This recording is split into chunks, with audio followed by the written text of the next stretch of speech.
Oh, good, man. All right. What's going on, guys? We are back once again with Shardknocklyfe, and I am ripping another Proto pack. This is the second one I bought, and I'm really excited to see what I get the second time around. So I don't know if there's any news with these that Shardknock wants to share with you guys, but I'm going to let him talk a little bit first. Yeah, no, so this is the second case. I'm kind of aware of a couple pulls in this. I was taking some DMs earlier. Um, I haven't checked the group. I did see some notifications, but I hopped right on here, so I don't know I don't know the extent as to what's been shared or what's been hit yet.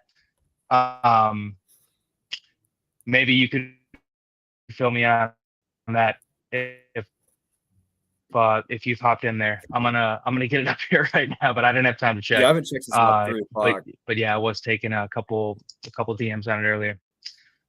Yeah, it's pretty dope because like I do think the timing is cool where everybody kind of like gets most of them at once outside of like overseas, Yeah. and kind of just being aware because like the second I know one card that's hit, I know everything that's in there, so you have a feel for what the chase is and what everybody's going after. So yeah, I wish everybody could hit like a tier one, a tier two, but I still feel like even like last one, like Red Nose, like not one of the like greatest hits in the thing, but still like like pretty solid, Yeah. for the buy-in. So, all right, dude. If you're ready for it, without further ado. Let's do it, man. No, I was looking. I just Nice. thought that I was looking to think about what we talked about last time. I was thinking a checklist would be pretty cool. Yeah, the checklists are dope, dude. I wasn't sure, and I think we talked about this last time. Like, I wasn't sure like how people would, respond to that because like I think they're super special because there's just so many like unreleased on there. We got to talk about that. I know we dove into that last time, but I made a pickup over the weekend. I got to tell you about. All right.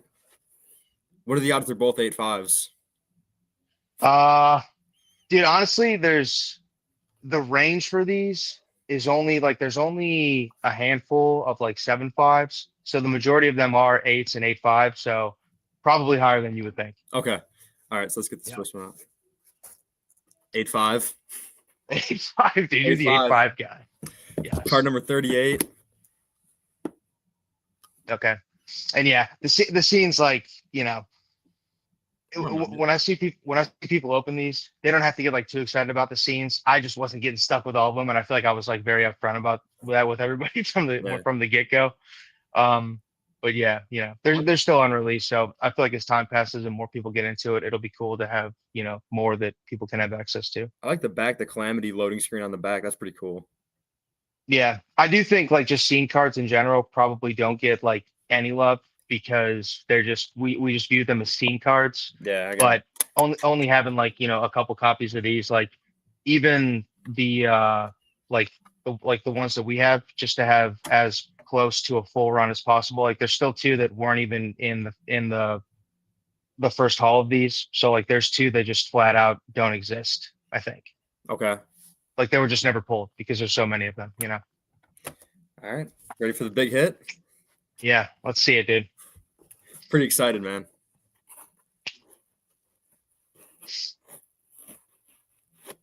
A checklist. Dude, Oh, checklist, dude. no Nice. shot. Okay. And it's an Nice, dude. 8.5. Let's It's go. an 8.5 too. Beautiful, Oh, dude. You're all 8.5, dude. I feel like your OCD is gonna be totally shot when you get a something that's not an 8.5. wait, hold on. Now, okay, which one is that? 97. Okay, dude. So that's three. That one's got 11 unreleased on it. Oh, yeah. I That see one's dope. That's the one that Pathfinder. Patcher pulled in the first one, I think. I see Yeah. Pathfinder, Ranger, Renegade, Scarlet Defender, Scorpion, Scout. Let's see. Tower Recon Yeah, bro. Specialist, Tracker. There's a ton on this one. Oh, not dude. No, that's sick. Wow. Yes. Dude, Scout, Ranger, Renegade. Yeah, I think I counted 11 on that. Jungle Scout, Even High Rise Assault Trooper. Yeah, even Tower Recon.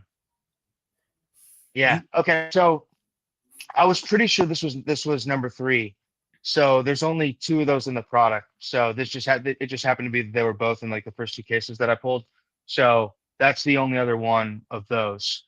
Um the I wasn't sure which one it was because the way that I have it on my end is I like drag. So I scanned every single card in here. So like if anybody needs like a scan of their hit, they can hit me up and I can send them a clean one. Yeah. But so I dragged them all to a tab, and just to have a visual for like packing to know, like, make sure it's like this 12 like in the stack.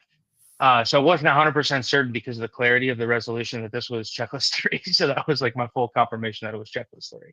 Yeah, man, this is crazy. Yeah, so you see High Res Yeah. Assault Trooper, Jungle Scout, Pathfinder, Ranger, Renegade. Let's see. Yeah, Tower Recon Specialist, Tracker, Trooper. Like, yeah, that's pretty sick. Yeah. Because High Res Assault is in Series 1, but he's a variation, I I think. thought so, right? Yeah. Yeah. Yeah. My buddy has a copy of him that I didn't know he had, which is pretty dope. But yeah, Tower Recon's on that one. It's really 3 and 4. I would share it if I was on here, but like just like the entire checklist that has just a full compilation of everything that Wayne had in like that initial discovery.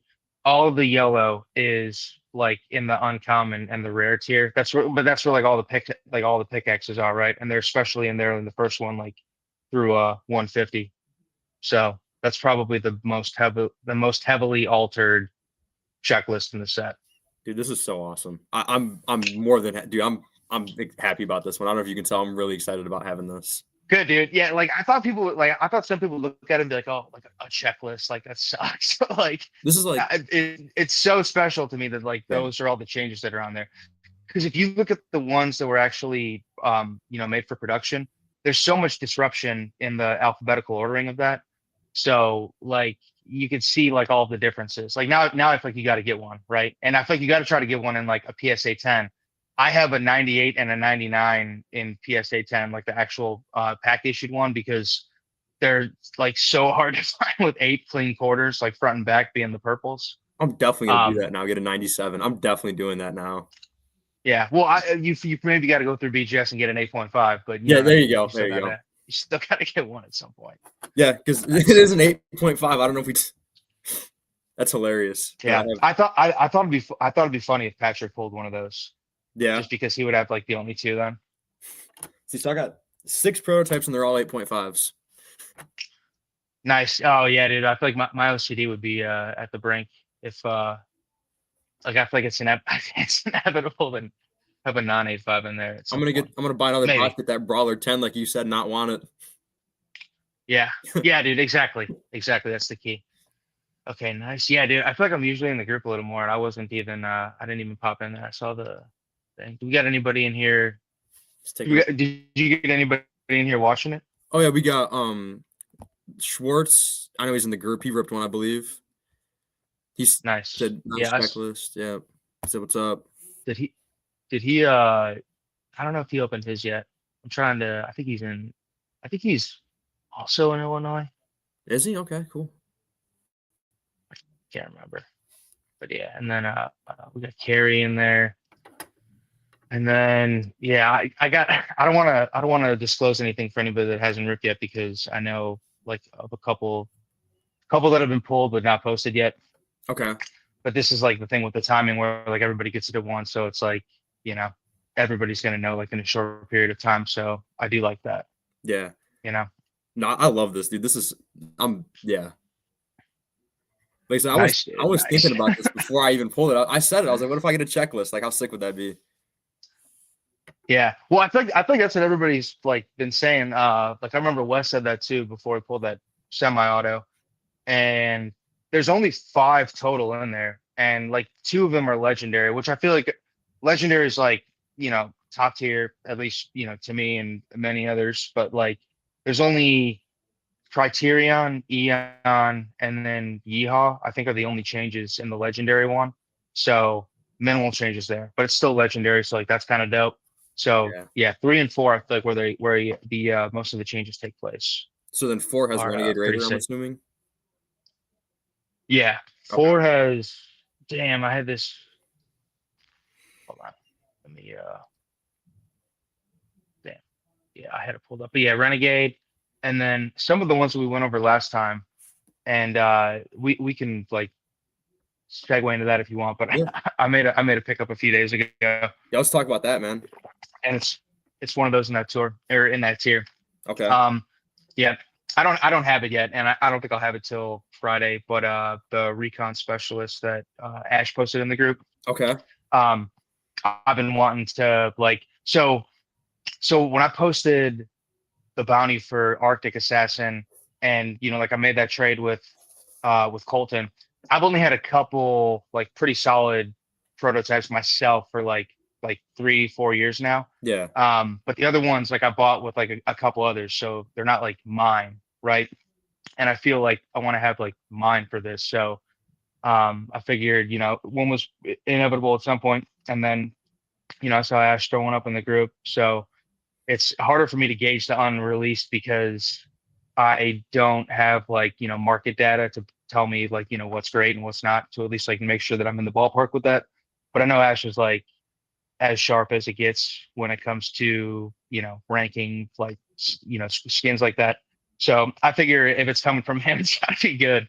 So we did a deal for that a few days ago, a couple days ago. So should be here Friday. I'll end up posting it in the group, but that one's pretty cool because my only unreleased I had was the brawler in the SGC slab.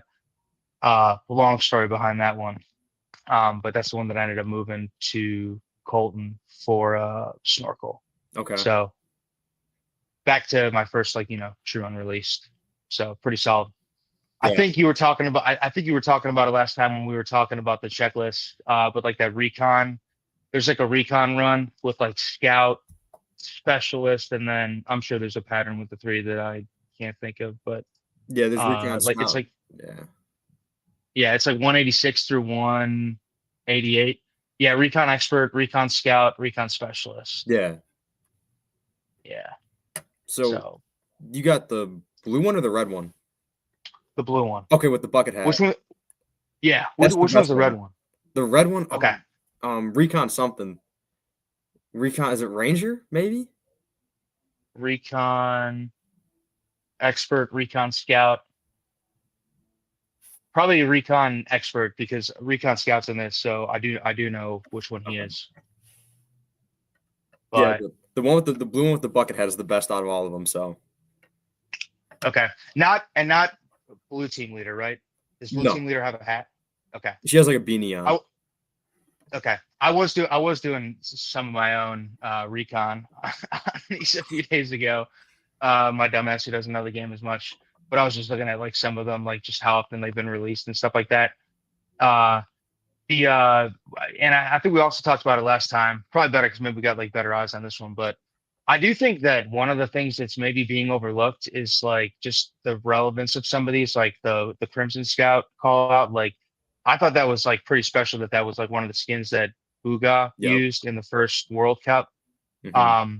And I think you were saying it was like his first run or something like that. Because I was looking, it said that they were like randomized and like randomly given to them. So I think that's like kind of a way that forces like some like relevance with that. And I don't want to get too caught up in like trying to like build up like a fake case for like a skin that we would otherwise maybe like overlook to a certain extent. Yeah, I feel like the way like the hobby's been recently, every card, like it's not just a great card. People have like a super cool story behind it, and like it's more valuable because of that. So like nothing like that, but I do feel like it's like I do feel like some of those are like pretty special in that regard. So yeah, I was doing a little more digging with that.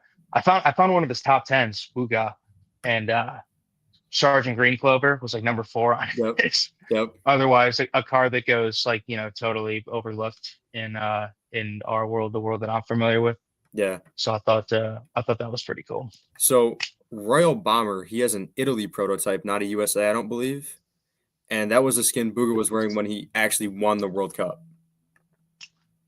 Okay. Oh, so there is a prototype of that? Yes, in Italy. Oh, damn. Okay. I think no, what was another one he was talking about? I don't know if Bomber was in there. Is that a female skin? It's a male skin. Okay. Highlander or something was another one that he was like, pretty high on, but I'm trying to remember that one. Highlander. Like it looks like medieval times, like kind of vibe to it. Okay. Oh yeah, yeah, yeah. I think she's the maybe the female counterpart of Battlehound. Mm, okay. I always miss that. Like I posted my Spider Knight earlier, and I feel like Arachne, Yeah. 7 cards away in the set, also a spider reference. And I just I don't pick up on those things until I Google them and check them out. Wait, where's Roy? You said Royal Bomber? Yeah, I'm pulling him up. This is him. Okay, he's not a prototype in the set though, was he? He's not in the set. No, he's only has an Italy Got you. prototype. That's his only card. Okay, wait, hold on. How does he have an Italy prototype? You mean like he was in the prototype batch? For Italy. Yeah, like you know how there's that one skin, the yellow one. I sent you a picture of it. How her only card is the Italy prototype. Yeah. Yeah. What is the? Oh, is he a different tier? I'm trying. I think is he legendary or epic? I think he's. Or is he under a different name? Because I'm looking at the checklist, I don't see him. So maybe it's under a different name or something. I was digging into these a little deeper after we talked about it because I have all of the so like the number 4 checklist: aerial assault trooper, blue team leader, brawler, desperado, munitions expert, the recons, renegade raider, survival specialist. So yeah, that one's like pretty loaded too.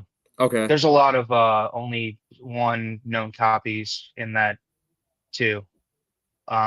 Aerial assault, the one we have, blue Yeah. team leader, desperado, recon. You were talking blue team leader up last time, Yeah. and I could see why that was like up there. Any that Ash have, I think are just always gonna like automatically gonna be up there in my Yeah. mind. No, Like for I know sure. I know he knows his stuff there. So yeah, but yeah, I feel like the weekend, especially like on Sunday, all my attention is directed on like NFL and whatnot. Yeah. So was excited to see all these land earlier in the week. Last time I did it, same timing, and they landed on Monday. So it must have been like something with the holidays, but a lot of them got there today. Yeah. I got mine yesterday. So Okay, yeah. nice, nice. So then, Yeah, so with that one that you picked up, the bucket hat, what was kind of, I know you said getting some more just true unreleased ones that you own yourself, but is there a reason you chose that one in particular or just opportunity? it was the only it was the only one that was available. Yeah. Now I do think and going back to just what I know from like the sports card market, like there's an example of a Mike Piazza that I don't know if you follow him, but Wharf, uh, I'm, he has his own like consignment company that he did, like funnels stuff through Fanatics for. okay. So he does a lot of advertising for the stuff that they take on and whatnot. So it's a Mike Piazza credentials out of 15, and no copies had ever been documented as sold before. Just 15 copies, Okay. and throughout the course of the year, a copy has sold 3 separate times. I don't know if it's the exact same copy, but the first time it sold for like 23K, then Okay. it sold for 16K, and then it sold for 11K. So kind of, like what I like the way, perception of something works and like the value of it, especially like something like, extremely rare. If if something is just not available for that long, you really build up and you get like that, that smash sale, right? But then if it's like always available and it's like, always out there, then, maybe like perception is going to come down slightly or whatever, right? So Ash posting this in the group, I just, I do think there's a difference between, like perceived value of a lot of these versus what would somebody like pay cash for it today, right?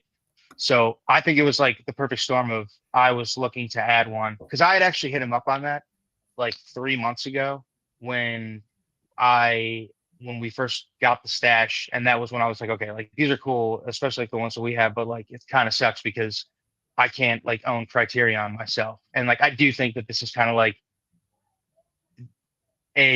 you're entering a tight knit exclusive community with these, and you kind of have to have your own identity with it, right? It's why like Trey McBride, his best cards, Miles Garrett, best card, uh, James Cook. I only have one card of James Cook. It's his best card, Yeah. right? So I feel like I'm that guy. Um, and yeah, him always having like the right eye for this stuff, so I know it's a good one. I had to enter a pretty strong unreleased, and it just seemed like the right timing. I do think if I wouldn't have like hopped on it, like maybe it would have sat there for a little bit, and all of a sudden now, like, okay, oh my God, it's not selling here. It's not worth this. But to me, it's more of you have to hit on the right timing of, does somebody want this? Do they have to have it? Have they gone long enough without having access to it? And then the final factor, which is really important, is like, do they actually have the cash to drop on this right now? So we did like a mostly cash and then rounded it out with like 500 in trade. So, but I paid 3K cash, Okay. and 500 trade for it. So probably That's about like 3,500. Pretty strong, I thought. I think that's pretty good on both ends, but I think you're not going to regret that one down the line. Yeah, it honestly reminded me a lot of the shard chase, where if I would have just waited for some of these now, and I just wait for people to like hit the send button and throw the desperate auction out there, I could have saved a decent amount on quite a few of these. But at the time, like I viewed them how I viewed them. I had to have them, so I paid a little stronger for them. Okay. But yeah, I think like it's really tough to put into words like the value perception thing. But you have the opportunity to do that on like ultra scarcities like this, right? Yeah. Like if I always had like the James Cook finite, if I always had it listed over time, it's okay, yeah, we get it. So, I like enjoy that card. I feel like I have my select few of cards that like really keep me interested, and it's, I'm not entertaining offers for it. I don't care. Like, it's not about the money for me. So I think I see a lot of similarities in that regard here. And then, also like I was talking to Colton about this, and when I had mentioned it, he immediately, because I had shown interest before in Hyperion and Dazzle, just because Series One, I have the shard set. I think adding a few pieces to take that to the next level, knowing that we'll see one other PSA 10 set completed. I think with the prototypes, I now have a path to making mine the most special. So, Snorkel, super tough PSA 10 shard. I have for original prototype variation, which I think is like a really cool complement to the actual production copy. Yeah. Same thing with First Strike. Um, so now I want to switch it up and have like a couple unreleased, but Colton has the Dazzle and the Hyperion you've seen in the group before. Nope. And I was talking to him mentioning that I was gonna make my way into Recon. Immediately, those are now available for trade. And and those are things that I don't think that somebody could just like, go to him with cash, right? Like I didn't go to him with cash for Snorkel, and had to I had to initiate talks in a way where I have this rare currency that not many others have, in the true unreleased in Brawler. And I think this is something where you're going to have those items to come to the table to even have the possibility of acquiring somebody else's. You know what I mean? Like Yeah. you can't just like buy them. You got to give them something else in return.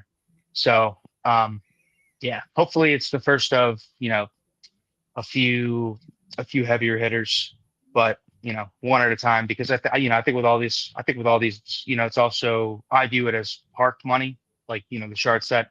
Once I was done with that, it's fun, it's cool, but it's bittersweet because it's like I could buy some really cool football cards if I didn't have my money in this. Yeah. So I think it's just coming down to having an intricate plan in your head of how you like the timing on it and how long you're comfortable holding it, but also knowing that I got to have a handful of these, if not for myself, to or somebody else's at some point down the road. Yeah, and I love that Hyperion, by the way. That's why I said where he's like inverted, right? Where he's like facing the other direction. Yeah, I think so. I know he's got the like the scarf on him too, which I think is super dope. Yeah. And I don't know if they just like took that off of him for like visibility because not many others in the set. I can't recollect any that have anything similar, but yeah, they changed him up quite Yeah, a and bit. in game he doesn't even have that. Oh, really? Yeah, like he doesn't have an edit Interesting. style or anything. He just doesn't have that at all in game, which is wild to me. Okay. Yeah, it's just like the Maybe that's the reason they removed it. yeah. It's like I don't know why they put that in there. Like the image that's on card in the original set is what you get in game from him and nothing else. Yeah. There was a so my buddy Anthony, he pulled the Star Spangled Trooper, Okay. number 142. So that's one where if we're talking about ones that, you know, catch my eye for having Series 1 difficult PSA 10 shard relevance. Yeah. He was one of my last PSA 10 shards, so I love that aspect of it, and only 3 copies. So super dope on there. 8.5 highest copy, year number, but also, you know, probably a testament to how difficult the condition is. If you look at his, I think his is pretty cool because the zoom on his face is so zoomed in, and it's unlike anything that I can recall on any other card in the set. But like if you compare him to, I think I showed you the Sergeant Green Clover last Yeah. week where she just more zoomed in, Yep. and he's super pixelated. So I think that's one that they just missed pre-production, and they were supposed to like zoom out and, you know, like just spruce him up a little bit, add a little more clarity to him. Maybe even Star Spangled Ranger, but Star Spangled Trooper in particular is just super zoomed in. I think they missed that, and you know, in another universe, that's the prototype, and then the production copy is, you know, like a zoomed out, yeah, a zoomed out copy, you know, where like you kind of get like the full upper half of the body, but he's Yeah. just like, you know, his face is just boom, like the entire card. They, Um, yeah. but yeah, there's just small stuff like that that, you know, without like these actually existing, never would have even thought to, you know, form an opinion on or like pick up on something like that. So I do still wonder if there's going to be like any like small subtleties out there that haven't been caught up to this point. Although Wayne was super thorough with being able to identify those, I'm sure he went like one card at a time for how thorough he is. Yeah. But yeah, it would be pretty dope to see some more stuff uncovered like that. So and then with the Hyperion, do you know the pop on that, or is that's probably 2 or 3, I'd imagine? Yeah, there's only it's three and it was 3 and 4 because I looked it up. It at least gave me enough pause to you know, to go give it a look. Where Because yeah, I just looked at that one again. I was like, that is one that, you know, that is an awesome one.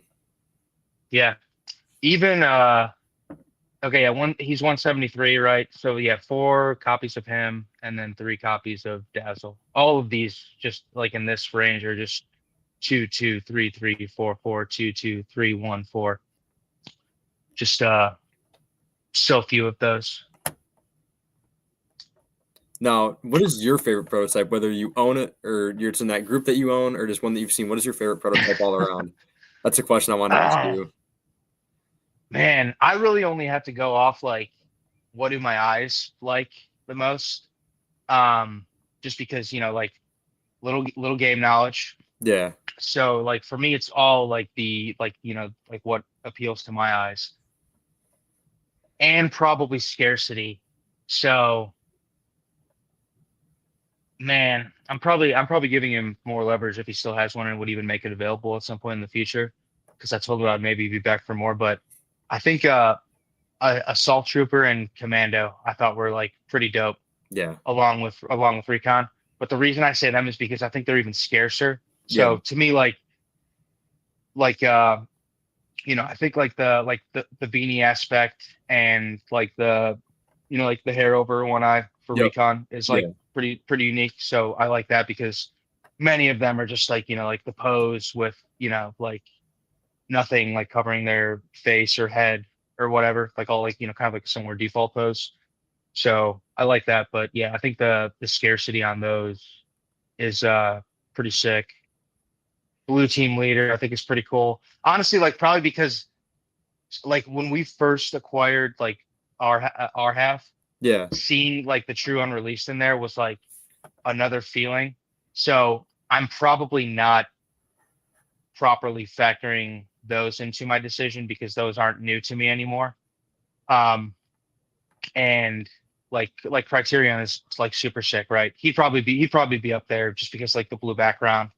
And I do like the fact that there's only a couple that were meant for series one and didn't get pushed until series two and went through, like that background color change, like the Tower Recon. I Yeah. finally threw that one up on my page. That's like one of my other personals from like, 3 or 4 years back. Blue background change on her would have been red. So I think like if she would have made series one, it would have had her updated look where she doesn't have like the dead eyes as much and she's, a bit like clearer. Yeah. And then the red background, because all of the ones that we see that were like the variations in series one, they maintained the same color background. So like, she would have been like a red background inclusion for series one. Criterion would have been blue. We never would have seen hybrid. So I think those ones are pretty cool. There's only a few of those. I think Eon would have been the only other one. Eon's like the green one in series 2, right? Yeah, I'm trying to think if I've seen her because there's just like when you really highlight the checklist and look at, how many, so like I kind of have it like, saved like for my own eyes, but just how many like unreleased and variations there are. Yeah. Like it almost looks like half the set, a ton of them through the rare tier are, either unreleased or like a variation to a certain extent.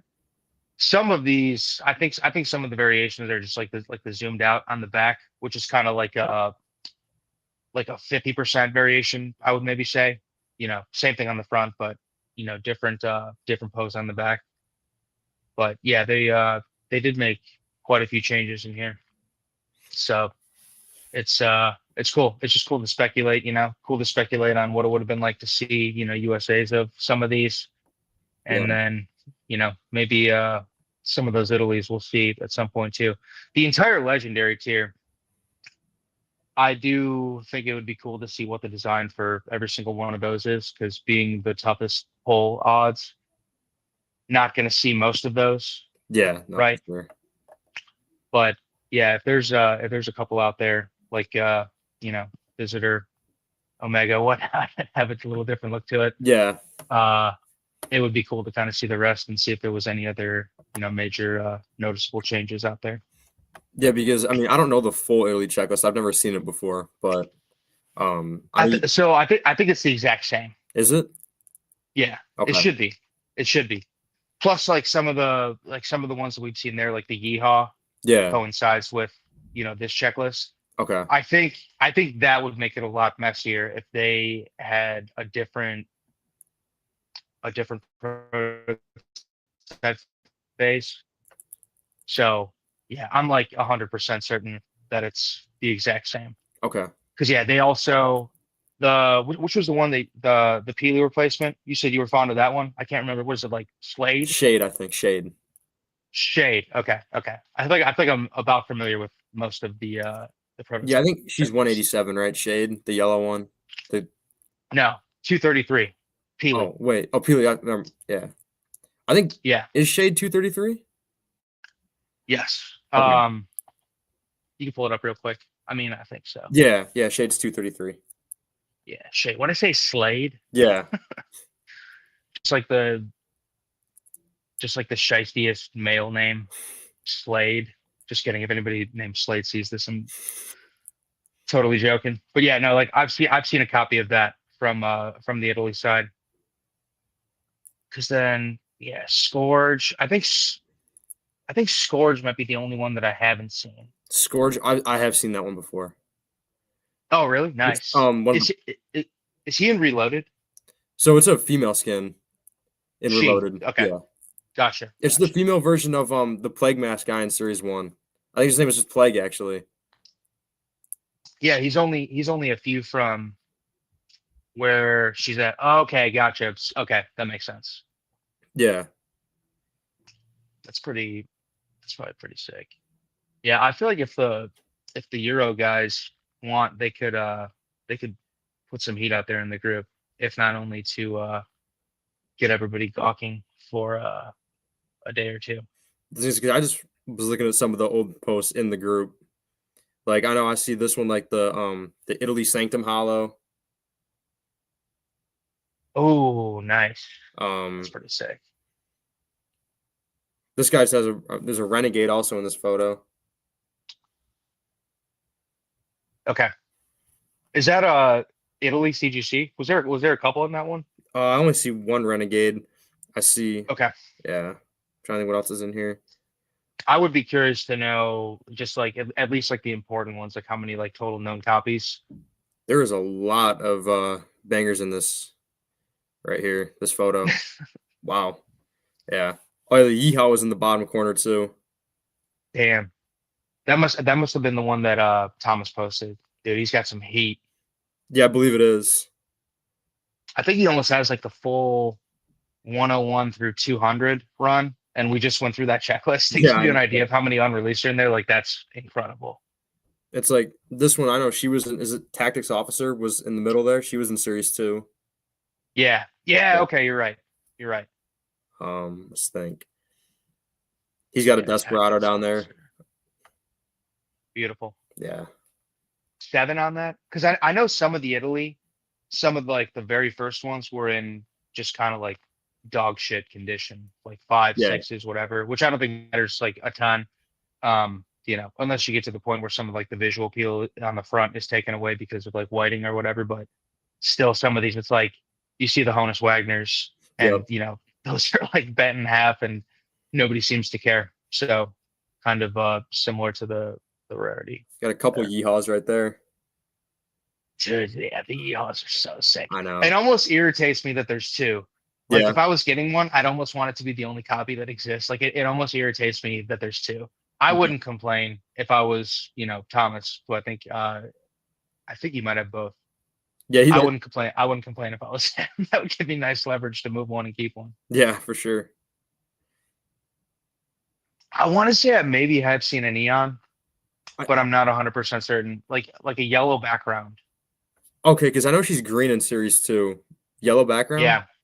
Is she important in the game? Because for some reason I just hate her. Like I hated pulling her because there's so many other legendaries that were like sick, and she just like one of the most one of the most boring cards to me. So her in And I game. and I say that out of respect, knowing that some of these are going to be like game relevant. So Yeah. that's just me trying to make it dramatic. Yeah, so it's not too extensive. The only thing that she has significant to her is she was an exclusive skin that's really rare. You had to buy an entire Xbox to get her skin in game. Okay, that's pretty dope. Yeah. And then Is that like Galaxy in the promo set? Like, didn't you yeah, have to buy the get like phone. yeah, You had okay. to buy a phone to get Galaxy, and then like her, you had to, like I said, buy the a whole Xbox to get her. So That's crazy. yeah.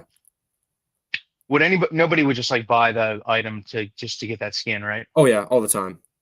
Oh my God. Yeah. Oh yeah. You'd be shocked. You'd be shocked. Yeah. Okay. It's pretty wild what people will do just Re- for a skin they say they have it in their locker. respect. Yeah. Respect. That is the one thing where like if they had done that in like one of the early releases, I feel like that would have been crazy. Especially if you put like like their redemptions usually expire like within a couple years. Yeah. You put like a 10-year limit on that and get people to still go chase them, like that would have been crazy. Yeah. It's like what people are talking about, put skin redemptions in the packs. Yeah. You could rip Yeah. it. Yeah. They could still do that, Good. if Tops ends up doing it, which I feel like they should at some point. Yeah. Um, I mean, Topps does all those cool things like they have the baseball players follow you back on Instagram and all that. Like, the free dude, I saw tacos that. at Taco Bell. I Like, ha- I hate that. Like only because like the just like the follows and all that kind of stuff. Like I sound old, dude, and it'll be you one day. But I probably sound old saying that, but I did see it. Like, oh, so and so will follow, will follow you. Like, how long do they have to follow you? And then Yeah. like, does that set you up to make you feel like shit if it's like only got to be 6 months and they like prioritize unfollowing you? You know what I mean? Like, Yeah.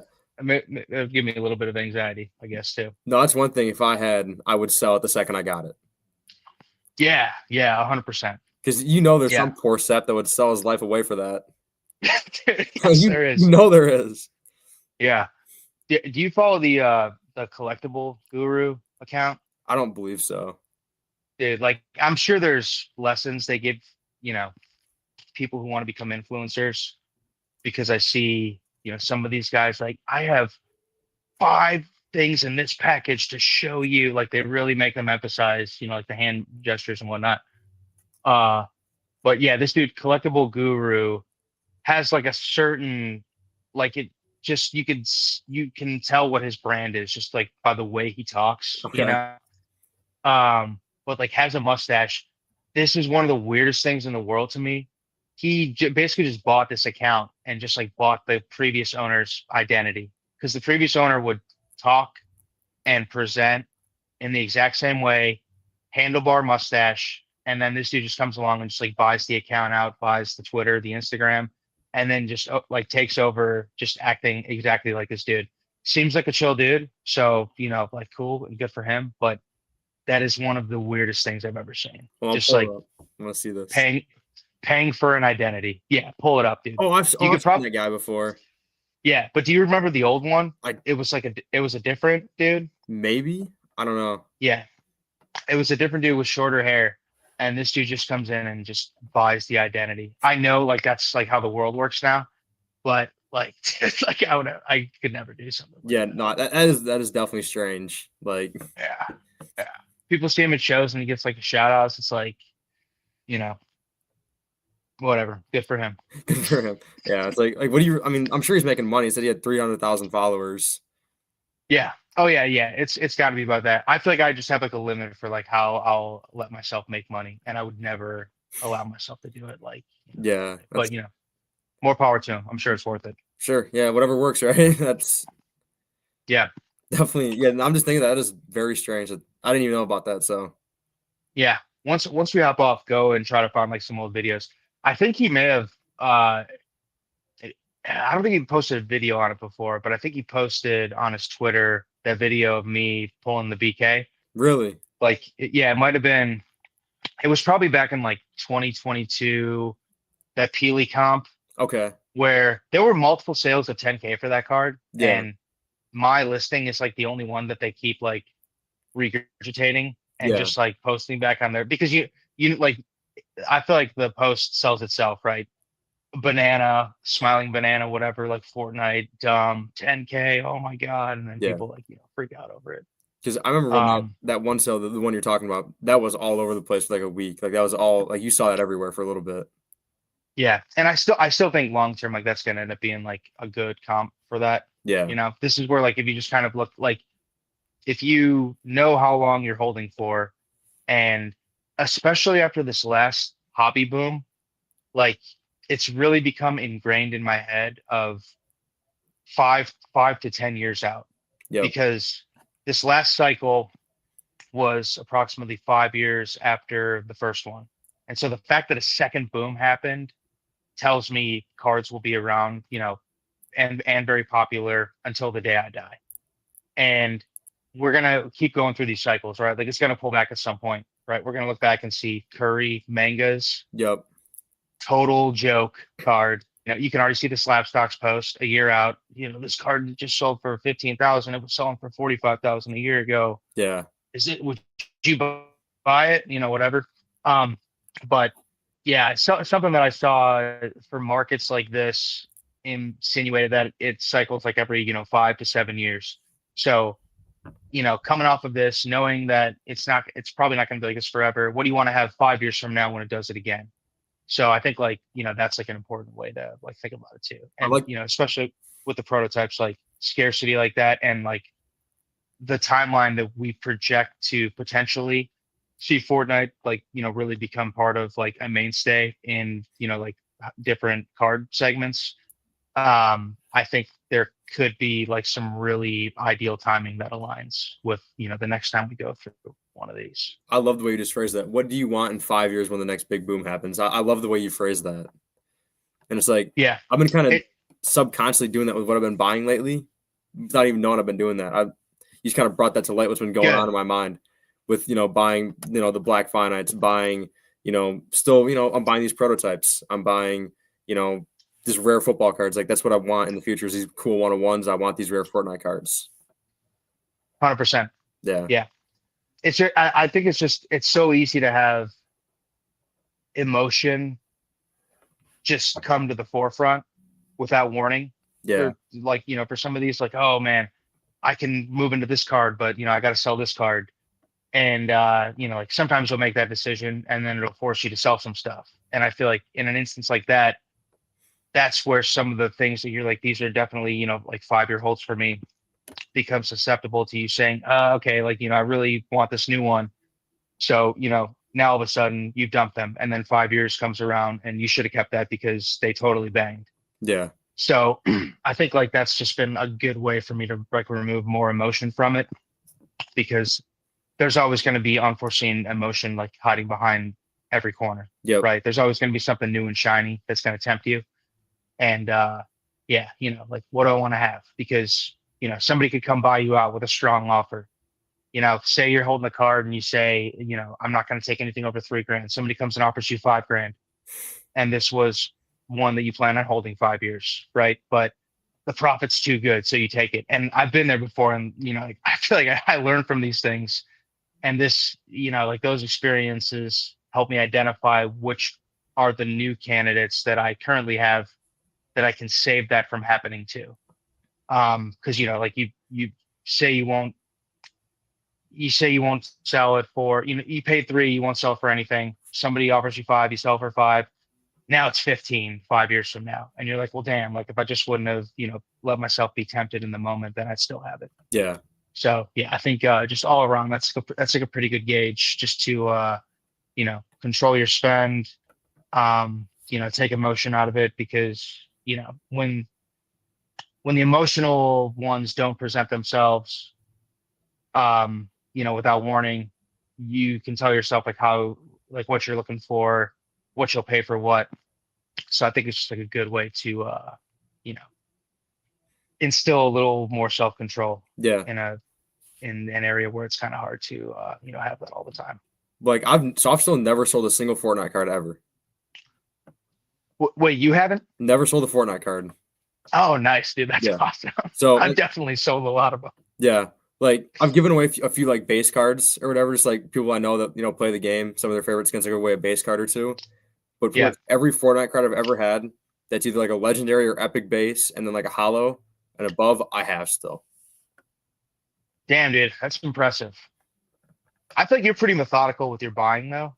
Yeah, So I think that's just like, a compliment to like how controlled you are when like you're buying. I hadn't bought a shard in almost 2 years once I bought that Snorkel Ops. Yeah, I remember you were a little dormant there for a little bit, but you were kind of like, getting your feet wet with, football Yeah, and buying kind of pure like football cards. yeah. Yeah. That's like the cool part is I feel like once you branch out, like it takes a little bit of time to educate yourself to the point where you're comfortable making a decision entering, but it still takes like quite a bit of time to like get caught up to speed to be able to make that decision. Yeah, But once you've already done that with like a Fortnite, it doesn't matter how long you're away from it. You can just, come back to it whenever you want. Like I just did that with Miles Garrett. Like I yeah, hadn't searched him in a couple of years. Come back and like that was probably like my biggest spend in, from the second half of November through December was just Miles Garrett. yep, Fortnite. Kind of like once I completed the shard set, I didn't really have anything else to pursue. So it was just like, just gonna kind of let it sit there and let time do its thing. And then the yeah, Protos popped up, which has, been pretty cool because like it does feel like an area where that's just like too fun to not like, spend time on. Like, yeah. and then just like adding like that aspect to it, it was you know, more so meant to be, I feel, you know. Yeah, it's like for me, I was starting to get a little bit tired of, chasing the finites, chasing, whatever gold vinyls, nebulas, that kind of stuff, the rare prisms that I'd been after Yeah. for about a year and a half. And then I've been looking at the Fortnite cards. And then before I'd buy anything, you hit me up and you told me about the proto packs that are going to be coming out. And I was like, this is it. I'm getting back into Fortnite. Because I'd already been considering, Nice. I'm like, this is it. This is the deciding factor. Because I've already been thinking about, there's a lot of cheap shards out there. I might buy a couple. I bought the Snorkel Ops. And I'm like, this is what I'm going to do. I'm going to buy these proto packs. And I've been loving it. And it's really brought me back. So I really appreciate you Good. doing it. And I'm enjoying it a lot. So Yeah, for sure, dude. I appreciate that. The feedback's been great, and yeah, I do think the way that it's been structured, especially now, like going through like, 2 release runs of it, essentially, haven't had any complaints. I'm sure there's like, not every box is a winner. So like it's but like that's the way it's got to be to like give people the shots on like, the stuff up top. yep. And I do think like, especially like, you're buying, multiple, having like that initial nucleus start of your, like your first few, it's a starting point, right? And otherwise, like the entry into those, especially at that price, to even like acquire that currency, because that's really what it is. Like when you like exchange cash for crypto, you're Yep. exchanging, cash for prototypes. So yeah, I think like once we get through maybe like a few more cases, or even like, before then, we might start to see like some trades going down, that kind of stuff. Yeah. So it'd be nice to have the Arctic pulled so I can have another chase card out there. Honestly, I hope whoever pulls it tells me it's not available, because that's exactly what I would do to them. And if it's somebody who like, genuinely wants that card, then I would rather them keep it, just because I feel like that's, kind of what it's all about. Yeah. So like, I Yeah. know you're talking about like the entry level of the prototype. So I bought this at the 2023 National from Wayne for $135. And I was like, Okay. all right, I got my prototype. I'm content. I'm done. Was my thought process for a while. Like I have one. That's all I wanted. I just wanted one. Yeah. So that's kind of the story behind this one. Now, got Cool. the red nose. I got the checklist. The checklist is one when I first saw the prototypes, that was one of the ones that I was like, that would be so cool to have, because that shows the history. Yeah. Yeah. 100%. Yeah. I think that like the checklist ownership group is going to be like one of the most exclusive prototype groups, which I never would have saw coming, and like, I wouldn't just say that I was like super hyped on them to just try to like, sell a checklist too. Like Yeah. I genuinely think like they're like sick as hell. So like I just remember Wayne posting them, and the Renegade was the one that stood out, just because Renegade. Yeah. But I was like, damn, like that's like so sick to be able to see that and just have like that tangible piece. Yep. And then like that, once you get familiar with the other ones, because like the first time I saw it, I'm like, I have no idea what these other ones are, aside from like Tower Recon that I can pick out. But the other ones, it was just like, a foreign language to me. Yeah. So now that I'm even more familiar with them and more familiar with the set, like I think it's, like even more special. So yeah, I think those are going to be like in like pretty heavy demand. I feel like if anybody's like, coming to you like for like a trade or something, that's going to be the one that they're like coming to you for. Yeah. And rightfully so. Yeah. Now, the one thing I was thinking of, obviously, someone that has a lot more money than I do, but get a checklist and get every card on the checklist. That would be crazy. That was like the first thought in my mind was like, whatever 149, or no, whatever 49 cards are on this, I think it is, or 50, you Yeah. get all of them. Obviously, this would be a pricier one with the Pathfinder and all them on here, but I'm looking at the ones that are recovered, if you could even do it in USA. I don't know if I deleted it, but I have no Gatekeeper on here. Gatekeeper. Number 113. Okay. Aside from that, everyone exists That's from the 101 thing. to 150. Yeah. Yeah. It goes. Damn, dude, that would. If there was like a whale that jumped into this, and rather than buying my shard set, they just said they wanted to complete that. Oh, that would piss me off. That'd be pretty sick though. Like that picture. Yeah. Set the checklist in the middle and like set them all out, like just circle around it. Oh my god, dude. Because that's definitely something that my mind just has to accept, is like, because I feel like I have the completionist aspect in this with like the set, Yeah. So now like this is pretty much like an unattainable goal of being able to like hit the completionist aspect of this. So I just got to tell myself that I'll just get a couple and I'll be more than happy with them. You Yeah. know. Um. Yeah, man. I feel like I had another thought on that, but I can't think of it. I'll see if it comes back to me. All right. Um. Oh, I did want to bring up on the legendary front. Okay. So I have and this is just like normal series one, but I have a sports card buddy who super sharp, right? And we may have talked about it last time, but I feel like we're now starting to see like the next generation, like the young 20s, young professionals, Yep. suits in their profile pics, great jobs, super sharp at cards and sports cards specifically. We're now starting to see like a couple of them realize the Fortnite exists, move into it, and just kind of like operate in it the same way they would sports cards, but probably with like a little more of like a hold aspect of it. So my one buddy that I did like some big deals with, did a really big deal with him in September for Trey McBride Shield RPA. That's how we originally connected.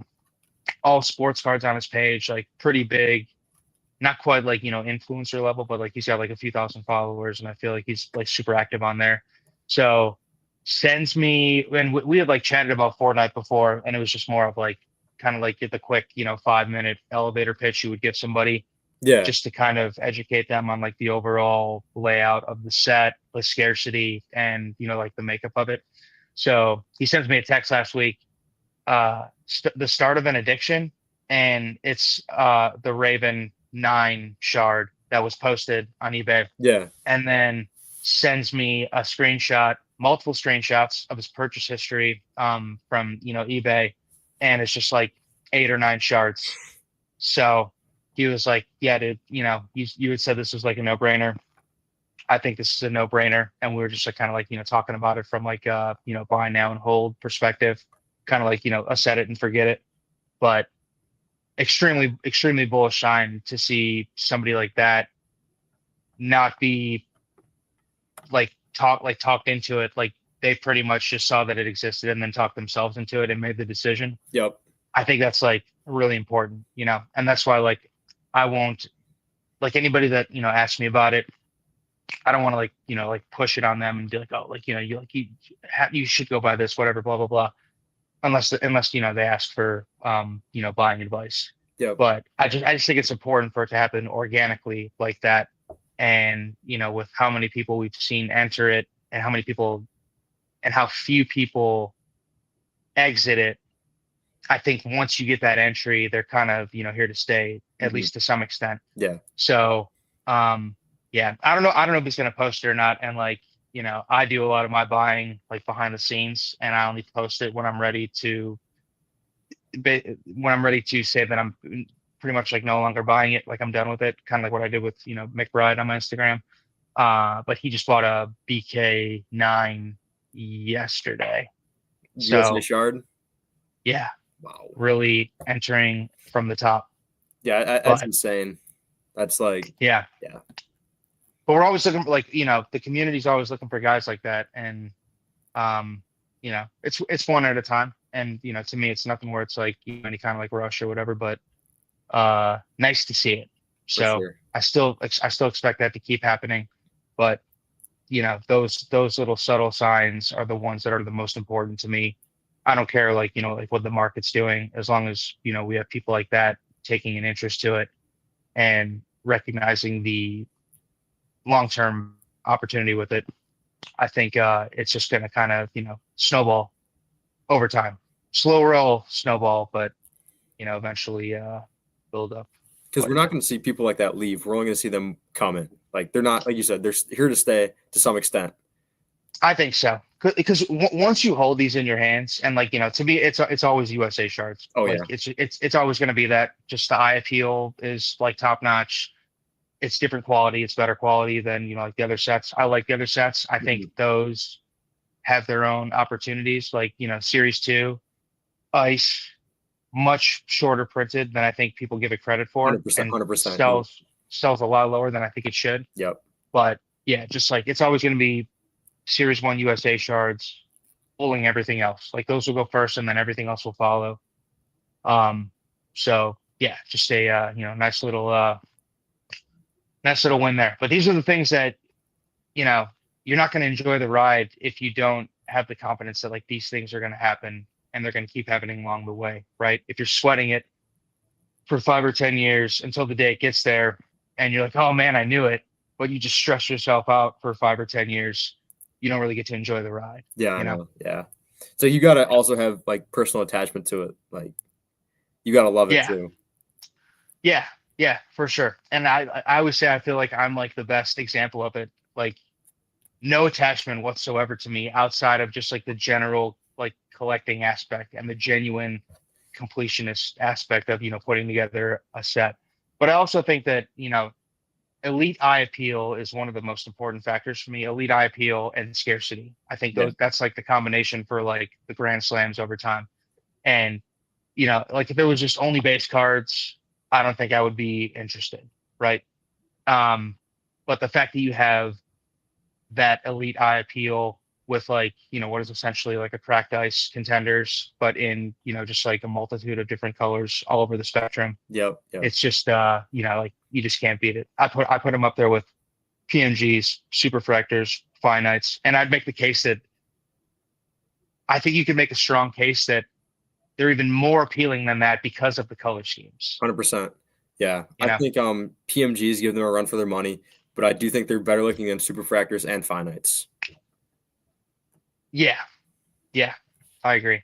I Finites are like I had a buddy in town who doesn't collect cards, but he like knows football, yeah. and I showed him the Bride's two best cards, Finite and the Shield RPA, and he Yeah. was like, "Dude, the autograph's way better looking than the Yeah. Finite." I was like, "You're probably right, dude. Like that just shows like how much public opinion can force you to kind of just follow along with what's in Yeah. demand and what's the most popular." I still say the best looking card I've ever owned is that AIM Crystal Shard USA print. Is the best looking card I've ever held or owned. Oh, okay, I yeah, I stand like by that. that. Yeah. Aim, yeah, Aim's a nice one, dude. I think he's clean just because he's like light the whole way. Yeah. I That's still, dude, it still might be, and maybe it's a blue thing for me, but Omega and then yeah. Snorkel, because you get the blue, like the dynamic blue type color. Snorkel's a bit lighter, but then you get like the neon complement, Yep. the orange with Omega, and then the yellow with Snorkel. It's just a very visually pleasing pairing. Yeah. So Omega was my number one. That was what my eventual I'm gonna get myself an Omega at some point. And then Yeah. obviously Rob, he moved away from the collecting space and he just gave me his. Oh damn, dude, that's sick. I Yeah, didn't know so that. I don't know if so R3 Rips Rob, he sold off his whole collection basically a while back. Yeah, Yeah. I think that was like when I was kind of like getting back into football and like I wasn't like dipping into the streams or anything anymore. Yeah. And then the final sign I feel like was when I put like the new group together. I feel like he would have hit me up like on the prototypes or something at some Yeah. point. Yeah. So he moved away from collecting cards in general and then he sold everything and he was like, I didn't know he was sending this over. He said, I got something I want to send you. And it was his Omega Crystal Shard. So Damn, dude, that's yeah. sick. Yeah, that That's was special. I want to say that was in March of this year. I have a video on my channel of me opening it. Okay, cool. Yeah. I gotta check that out. Damn, Yeah. that was like the timing on that too was when Eduardo was nuking the market. Yep. That was wild too. That was a crazy time. Yeah, it was a crazy time. Yeah, I didn't buy anything then. I was still looking like I wasn't buying anything, but I was looking at every new listing of every shard pretty much at that time myself. Yeah, that was nuts. Because like a lot of those posts that I did when I kind of ran through, and just looked at, I went through every card to see like which ones I've sold, in PSA 10, Yeah, like over the last 3 years, and there was just an astounding number that hadn't. And really good sign, I think, was since he did that, we really haven't seen many shards listed since. yeah, Like the ones that are up. This was another thing that like my buddy who like kind of just got in.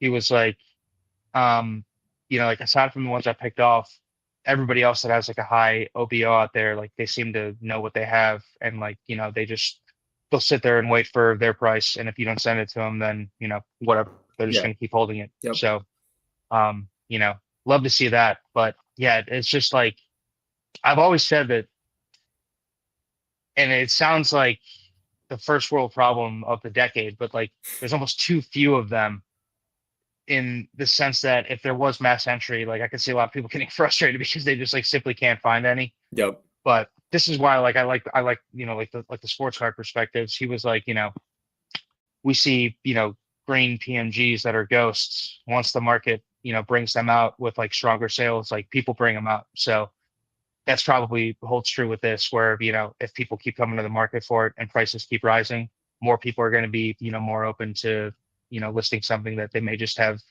been sitting on with, without a second thought, because, the market's like not quite where they want to see it.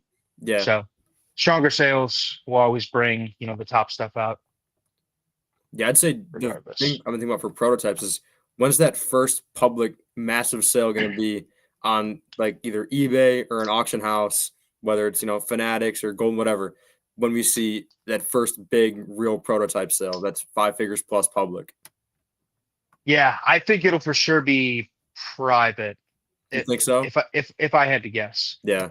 I mean, I think throughout the course of this, like 96 boxes put together, and there's plenty in the bottom tier. So I think at some point you're going to get somebody who like rips an auction, right? So then we'll finally get like a first taste of like, how that goes.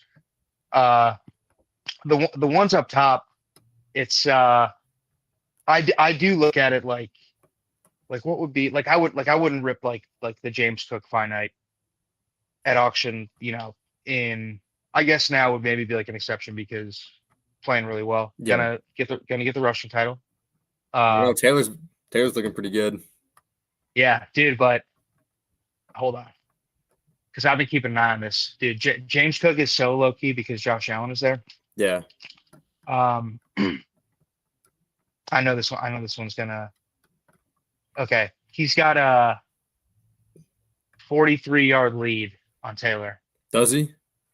Oh yeah, baby. Okay, I thought, because I remember going into this week, Taylor had the lead.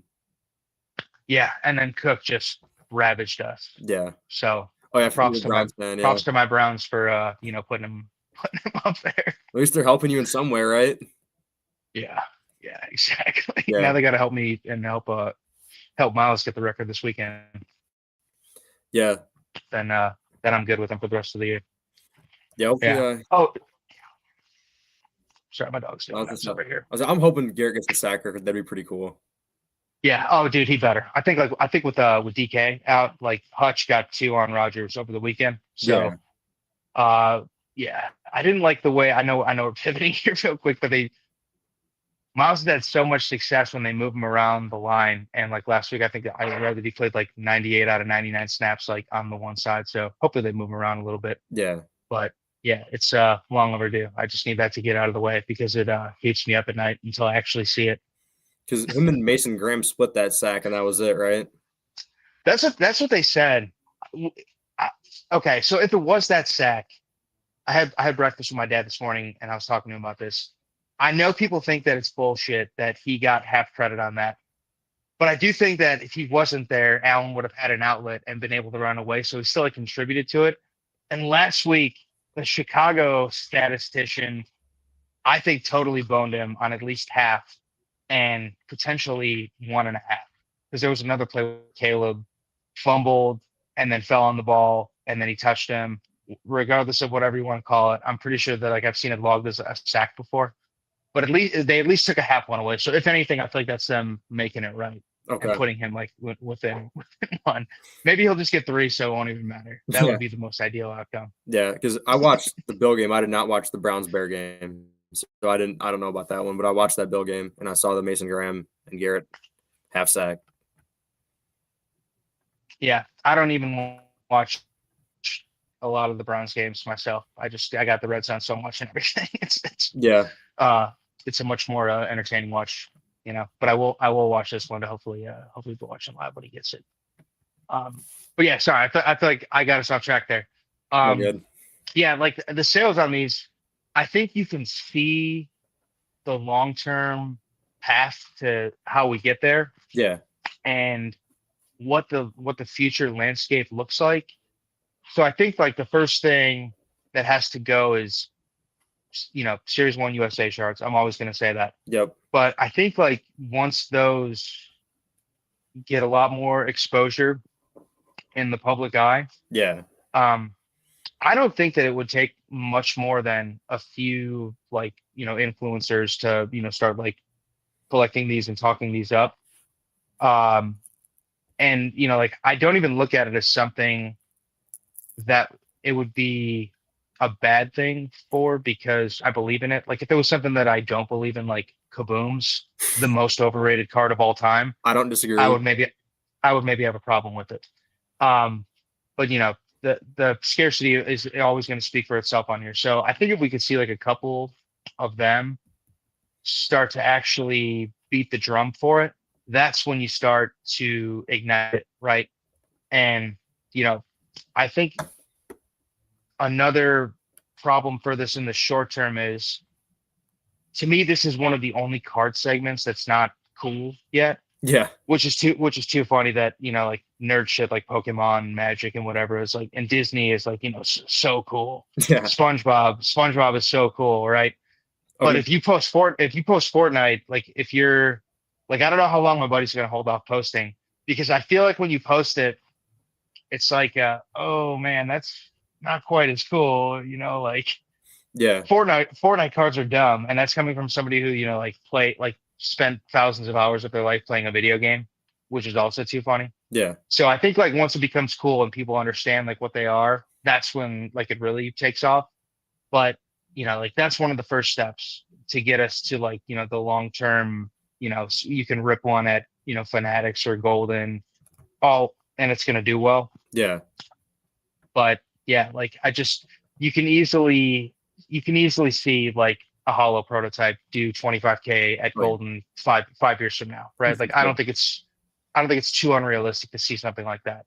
But then you just kind of have to back into like how did it get there, right? Yeah. So you have like your starting step there, and then yeah, just like the market keeps like cycling, more people enter.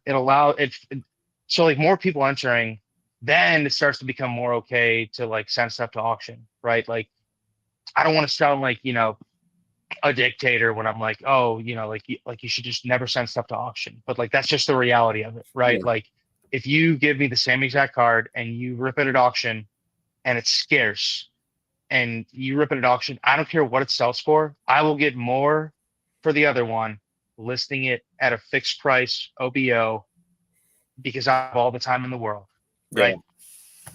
So, we've just seen like plenty of examples like that. And that's why I think it's also important to kind of like in your head, not only budget your spend, but your time. Like, how long do I want to hold this for? Yeah. Because, when you tell yourself you're buying something to hold it for X amount of time, then you don't have to worry about ripping it at auction, which is where we see like, like the low comps come from. So yeah, I think it's just like, getting into a comfortable spot where everybody has like the stuff they want to hold, and then we just keep it progressing at the same pace it's been at. I feel like it's been like kind of a slow burn, but I also feel like there's not been a lot of stuff that has come to market to give us new comps. When it did like 3 or 4 months back, I think we saw like a pretty strong fish stick in there and a couple others. But yeah, like the good stuff is going to get more interest. But for now, it's just you know that we need the buyer pool to expand. So until we get there, we kind of just have to wait. But I do think it's coming. Like example, my buddy, whatever. Um, just that's like a very bullish sign to me. Like somebody like that can see it and get in, but then now you need 500 of them. Yeah. You know. So that kind of made me think of two things. The first one was Fortnite not being the cool thing to post. So I started posting my finite, and I went from about like 250 followers to about 360 followers. Yeah, dude. And then I know I sacrificed so many potential followers by having mine be like Fortnite like is the brand for it, Yeah. and like integrating like this, the sports cards and the Fortnite aspect of it, I know I could like have like 5,000 followers if I was on the sports cards. Yeah. So, and then I think it's funny. And I started buying Fortnite cards, started posting about it a little bit more, posting a few of them. And I get people, what is this? What are you doing, man? You got these great finance. What are you doing messing with this? Like, I think I've Yeah. gotten that a few times. Oh, people have actually said that to you? Yeah, it's like, just stick with the finance, That's dude. Those are that's guarantees. too I don't know funny. what this is. And then Yeah. I was gonna say about the auctions, why I brought that up about seeing a big sale, because I guarantee you there's collectors out there that their only information of seeing Fortnite cards is what they see on eBay. And that's what I was for a while. It was just the taking high ground streams in eBay. I wasn't in the Facebook group and I wasn't too active on Instagram. So I didn't even know the prototypes were a thing until taking high ground talked about them. Yeah, I can see that. So I just wonder how many people out there are like what I was a few years ago, only knowing what they see on eBay. And there, there's a few prototypes on there right now. Back then there was none, but like, they have a lot of questions and they don't really know how to get answers for them, is what I was kind of saying. Yeah, I think it's a great point because I do think it's something where if knowledge spread on it, it would capture quite a few more, people interested in getting into it. And I have thought about that. I think for now, like outside of like making like the occasional post on, my page, I kind of want to keep it like what it's at right now, just so everybody can, anybody that wants to acquire some, like now is the time, right? Yep, Because there's going to be a day where like I don't have any more of these boxes, and outside of like a few that we have, like and like you're gonna have to buy singles, right? yep, So I think like as it kind of like grows, because I still kind of consider it like just at its starting point, right? Because now this is like the first time where like like many people can enter. for sure. So I kind of want to have it like go slow from here, and then we eventually start to try to spread like more awareness in that front. I haven't even like thought about it too much, but I think you're definitely right in that it needs to happen. But it's like Fortnite cards themselves, I think are a 10-minute pitch to somebody because there's so much information that you kind of have to be aware of. Yep. And then, like prototypes is just like another, like I haven't even told my friend about them. I'm sure he's like seen them on my page, but like I'm not even gonna like try to like send him something and say, oh dude, I saw you're like just getting into it. You gotta look at prototypes. Like Yeah. I don't want I to wouldn't do that. overwhelm I him. would not do that. Yeah. Yeah. Let him I let him think enjoy the shards for a yeah, while. yeah. So like one of the guys on the prototype acquisition is Old Price, Okay. Yeah. and most people in the group aren't going to know who I'm talking about when I say that, but like best Mahomes collection in the Yep. world. So I think like I love having him on these because the exposure to the elite collectors comes through a lot of like his connections, right? Yeah. So I know for a fact that if he just like throws like a few up on his page, he's going to start to get like some DMs on it. So I think that's something that I could see us executing at some point to just like spread awareness on it, because these are going to be the things that are the closest thing to finites, and he's a finite guy. Yep. So I think like maybe start to get it delivered that way. But the thing is, like once that happens, if anybody in that in that category takes interest, you know, today's prices that people may feel still expensive become even more expensive when somebody comes in and starts, like Yep. to buy a ton of them up. So that's why I think like it's kind of like in a pretty like chill state for now. And we can just make this like the opportunity to gain entry and at least like have a few like to start out with. Yeah. So And for you saying with these prices right now, I believe these prices right now are even cheaper than I feel like you said, if you just list these all up for an or best offer price, you probably would have gotten more money. yeah, oh for sure. And like like only a handful at a time. Yeah. Like because I have a couple that are like on eBay and they're just like some of the like the most common ones, and that's like purely for anybody that we may not have like reach on in the group, or Yep. like on my page or whatever, stumbling across it. I know there's like some others up there, like Italy, and like a lot of Italy's up there. um but yeah, like the only purpose for that. But 100%, like you would see the 25K OBO criterion listing. You would see the 10K OBO. I don't know, just insert one in there that I think is worth a few grand and put it up for 10. Like Yeah. it wouldn't have been difficult to do.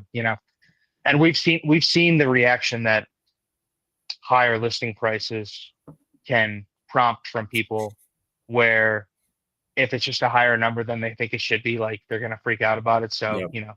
maybe you get like even more exposure through negative sentiment, Yeah. and Yeah. just like them like sending it around to other people. Yeah. I remember, a while back, people would list stuff on eBay. People get pissed if it was like, triple what it's actually worth.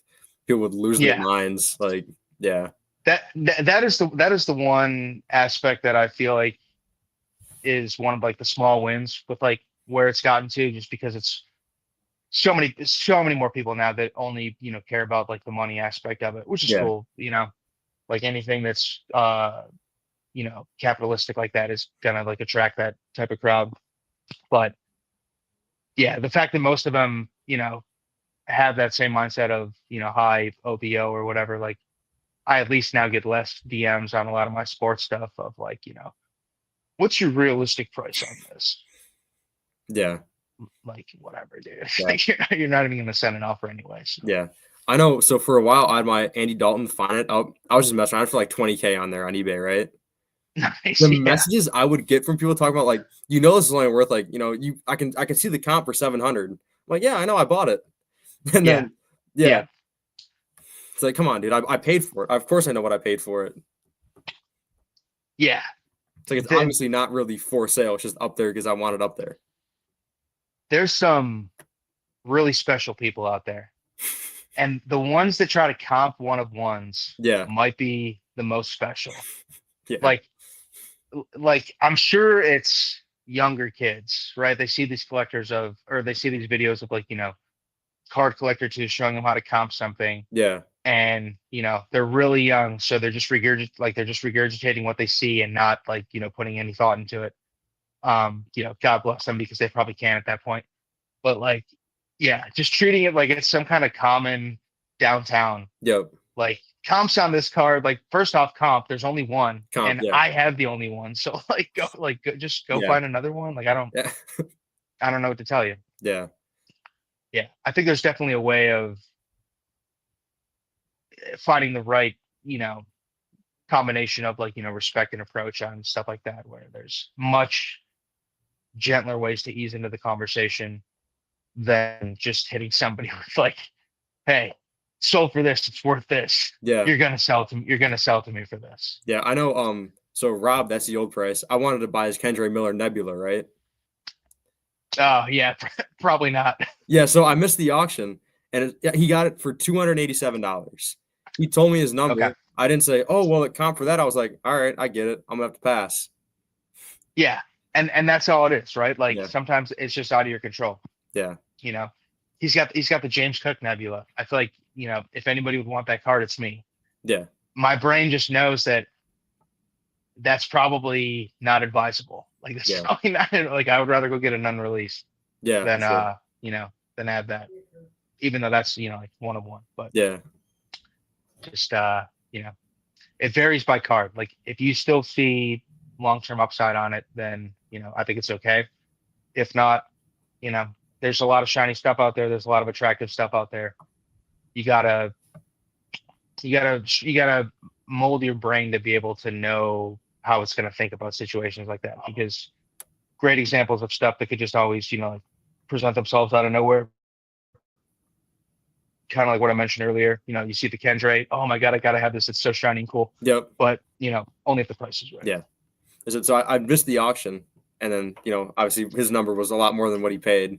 I was like, all right, I didn't say, well, the comp is $200. I'll give you $3. Like, obviously I respected his number and said, hey, no worries, man. I appreciate you taking my time, or give up your time, whatever. Yeah. Yeah. We we go back and forth on those because I feel like I'm still like an advocate for like the non-star players like a Kendra Miller. Yeah. And sorry, got my desktop in the background. There we go. Lighten me up. Um, like I think it's situational. Like if the player is less relevant, I am more likely to cut somebody a deal on, like a one-on-one like that. Yeah. He doesn't care about the player. Like he may not have even heard of Kendra Miller. Yeah. I'm pretty sure he didn't hear of Kendra Miller before he had that. Like he just sees Nebula, But yeah, like it's worked. And I'm sure like I've made more on a few things that I have just because I know him and I know, like I've seen it. I've seen how it works, like in a free market. So, um, yeah, honestly, like kind of all the stuff that I was talking about earlier of like, perceived valuation, like that Kendra is the perfect example to drive my point home and how it can apply back to like prototypes. Yep. Like, imagine if he didn't exist, what your perception of that card would be, right? Because it probably wouldn't have gone for 287, right? It probably would have gone for like 187, Yeah. like something around there. And maybe the person that bought it was okay with making $50 off of you. Yep. And now like you have that card for $260. But because you know that the minimum on that is probably 1,000 plus, Yep. your perception on it is probably way different than if he doesn't exist. Yep. So, it's I think it's hard for like a community of people to all do the same thing. But I know for a fact that if everybody in prototypes operated the way Bobby does, Yeah. the perceived value on these would be astronomically higher 5 years from now. Yeah. And we would see, like really strong sales along the way too. So, probably tougher with like Fortnite in general, just because like that stuff's much more common. But once you kind of have like, control over like the scarcities that only have like, a few copies printed, that's where you can actually, control the market more. Yeah. Like, and I love the Nebulas. I have the ETN Nebula. It's like one of my favorite cards. I mean, That's dope, dude. Yeah, I like 3 that touchdown one. game last weekend. Yeah, I know. Let's go. I got that for only $650. So yeah, I like that. I thought they might have moved on from him with Tootin, but yeah, I think he's a nobody. Yeah, I know. I got him on my dynasty team. He is a nobody. Because I remember you telling me that after I'd bought the Nebula, because it was after the draft, you said, you got to watch out for Tootin. I was like, I was kind of worried about it. Then, ETN's having. I was off on that one. Yeah. No, I wasn't sure about it. I was kind of worried myself, so it wasn't a bad thing to say. Yeah, I like that.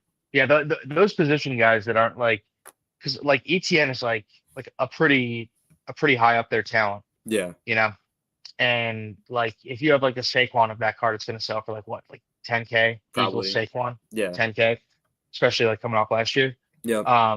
So yeah, like I would think that you have like some pretty good opportunity on that one. Although you seem like you don't sell that much. No. So the only stuff I sell is the ultra modern stuff. Yeah. Okay. Yeah. I dig it. I resell. I like that, dude. Yeah. That's I wish more people thought like you. That's how I fund almost all my collection. Obviously, it's like, I work and then, but to buy my cards, I resell ultra modern stuff most of the time. Yeah. I like that. What type of stuff do you sell? So like ultra modern football, Prism, Green, Joe Burrow, PSA 8, PSA 9. Okay, cool. Yeah, cool. like that's just an example, like this average stuff like that. Yeah, that's exactly how I got my collection started. Yeah. You just you churn the mush, as we call it. Yeah. And then you use the proceeds to actually buy the stuff that matters. And then you just hope that you can keep doing that over time. Yeah, like there's a few of those ultra modern cards that I'm holding. Like I have a Joe Burrow Optic Hollow 10. I'm holding that forever. I pulled it.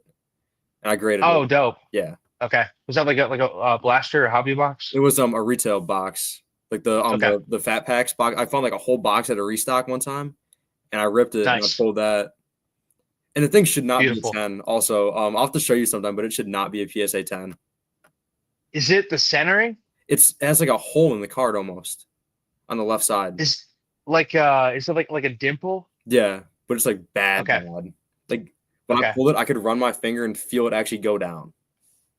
Oh, yeah. Okay. That sounds pretty bad. Yeah, but I feel like PSA would hammer something like that today. But like back in the day, you could sneak more stuff like that through. I yeah, think like they were much more consistent, but I feel like you could also like sneak, just the occasional one through like that. That was probably when they had like heavy volume and yep, less of like the AI tech yeah, no, to I don't know to the extent of like how much they use that, but yeah. I subbed that in 2022. I want to say okay, early 2022, late 2021, somewhere in that time frame. gotcha, gotcha. Yeah, they had a lot of volume then. Yeah, they seem to still have a lot now, Yeah, but but the return time is nowhere near as bad as it used to.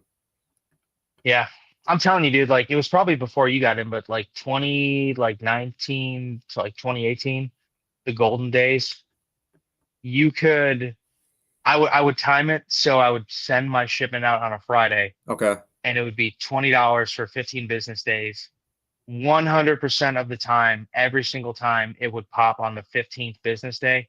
So I would wake up for work on Friday and drive in knowing that my order was going to pop that day with 100% certainty. There was no better feeling because you're Yeah. just, now you're refreshing over like a couple week period. And, then it was like still probably like 50 times throughout the day, but it was only because I knew it was about to populate. And like, that was so sick. We're never going to have that again. Like, Yeah. it just kind of is what it is. But yeah, those were the glory days. Yeah, I think my longest sub was over 2 years it took to get him back to me. Dude, that's not normal. Like, Yeah. that's And crazy. then so you'll be able to understand why when you hear the stuff I was submitting. It was like a 2018 Donruss base Trae Young rated rookie, 2018 Prism Patrick Mahomes just base card, 2018 Patrick Yeah. Mahomes optic base card. Like when those were like, $100 cards in PSA 9s. Remember that? Yeah, dude, 2020? Yeah. yes. Those were the things that I would send and Yeah. they would sell so easily. Yep. Um, even like a 2018 like Prism base, probably not like getting like totally out of control. But yeah, like after I'm sure Lucas Pop is insane. Just like Oh his yeah. like 2018, but it's got to be up to like what, like 25K or something like that, like No, 25,000 Zion's cents. pushing 50,000 in base cards. Bro, that's nuts. Yeah. That's crazy. Like, isn't that just ridiculous? Like how many of that there is? Like there's 50,000 of those just created by PSA. That is crazy. Yeah. Never Yeah. have to worry about I that in think like, Fortnite. yeah. Well, I mean, not yet, you know. I could see like I could see like they well, dude, actually, no, I can't. Like fish stick, Yeah. I have like so I just sent like another, like bulk. I would just send like, 20, 25 at a time because I feel like I've pivoted off of stuff like that where it was just easy to print. And now like it has to be like meaningful plays of like a player whose value will, go up because of performance. Yeah. So I feel like like my grading orders are just like, a lot less, but I'll toss in like I just tossed in a couple like fish stick base and might have been like a skull ranger or something like that. Okay. Dude, so I probably have like 700 or 800 fish stick base. When I would rip like through gravity, I would just like save them. Yeah. Dude, I was going through them, and maybe I'm like a little too picky, and maybe like PSA would let some of these pass through, but I think like the 10 percentage on those long term is going to be way less than people think. Yeah. Like I think anybody sees like fish stick base, they're like, oh yeah, I could just 10 a ton of those. Mm-hmm. I don't think it's the case. Nope. We'll see how it plays out over time. And I feel like those aren't going to be like relevant cards today, but if we get to the point where, like 10, 20,000 people are buying this, they Yeah. will for sure be relevant. And I Yep. think like, they could be like $250 cards. Oh, easily for sure. Uh, yeah, like I think one just sold for like 100 or something. But the pop on those, I'm not gonna look it up because I know people are only sending like super clean copies now if Yep. they've sent any. But yeah, great example of something that I think is just gonna have like lower perception from it's a base card, but it's if you actually go through them, pretty tough. Yeah, it's like Pretty tough to find a jam copy. hollows are one in every 2 mega boxes. There's one in every hobby box, and there's like 2 or 3 in every gravity feed, right? 3. 3, 2. 2 to 3. I think I've seen 3, right? Only it's usually always 2. Okay. I had a couple instances where like I think they're like resetting something like in the Yeah. factory print where like where I got like 16 or 17, but I don't think like that's like the normal case. Like 16 or it's like 17 per case. per case. Sorry. Okay. Yeah. Yeah. Because yeah, it's usually like 3 uncommon. It's been a minute since I ripped these, but it was like generally 3 uncommon, 3 rare, 3 epic, 3 legendary, and then 18 legendary base, 36 epic. Like one time I had a case where it was all legendary and I pulled like fuck, how many? It might have been like 54 legendary. Like I think the In one legendary were case. all in like where the epics should have been. Okay. Yes. Wow. Yeah, but I pulled no epics. Okay. I don't know how that happens, and I ripped a ton of it. So Yeah. like it wasn't frequent, Yeah. but yeah, like that one time I got 2 shard packs and a mega. Okay. One of the packs only had 1 card in it. They sucked. Like it was like hunting rifle on its own in a second pack. But you still got an extra But shard. yeah, so it's pretty dope. Yeah, you can't complain too much. The quality sucked, and I'm pretty sure like I know, but obviously I'm complaining a little bit, but I shouldn't. Yeah, I get what you're Um, saying though. yeah, yeah. Um, yeah, man. Yeah, I feel like I could always like go on for days like talking about all this stuff. Like Yeah, it's no, been so long since I ripped Gravity. yeah. No, I just love that because base cards are going to be expensive one day. I mean, they will be. Yeah, I got the first legendary 10 run. Yeah. I still got that from when I put that together like probably like 3 years ago now. Okay. Yeah, like Shogun and Blackheart, super tough 10s. Okay. Drift, pretty tough 10. And then I think like Tricera is another one, but we're not going to see too many like complete sets of that. No, never. I mean, like I only have a couple base PSA 10s. I know one of them was an aim that you just gave me one time. Yeah, I remember that. And then I have a Peely that I graded myself that I'm really happy to have. Nice. Yeah. Peely's one. I did the math on these, and I think there's only like a couple thousand legendary each, That sounds and about then like double that for epic, so like 4,000 or so Peely. okay. There will be a lot of Peelys, but I think that's a good leader card where like if people want to get in, that's like the commonality that everybody shares is like buying like a Peely base 10. Yeah, for sure. You know, so Yeah, that was one because I'm trying to figure out how I got that. I think it was a Taking High Ground giveaway, and I got it raw, and I graded it in a 10. dope, Yeah. dope. Yeah, dude, I like if that's like 80% long term, I'm not gonna be surprised by it just because like the yellow. Although I mean, yeah, I'm trying to compare it to like a pump shotgun or something. I still think like a pump shotgun's gonna have like a way lower gem rate. Oh, Because for sure. Peely, everybody knows Peely. Yep. They're all in the middle of the pack, so like they're more protected. Yep. Pump shotguns up at Um, the front. People are just throwing those in boxes, throwing away binders, whatever, you know. yeah. Did I tell you last time that I sent 7 to BGS? You did not tell me that. I had him sleeve for like 2 or 3 years. I told myself I would like make a run at a BGS 10. Okay. We'll see how it goes. It was just like their cheapest tier, so I probably got to wait like 3 months to get it back. But I didn't even look at them again, and I'm just giving myself the benefit of the doubt that I picked out the better ones. But yeah, for all the ones that I saved, I figured like why not try to like find like the cleaner ones and see if there's anything that I can attempt at getting something cool like that. Like Black Label would be so Like I was sick, about to say, but get that first black. those are There's none, right, for Fortnite. No black labels. I don't think so. I don't think so. No. It's just such a sensitive card type to begin Right. with, being paper stock with like the colored print. I'm sure there's one out there that could maybe like make a run at it, but yeah, that would be that'd be pretty cool.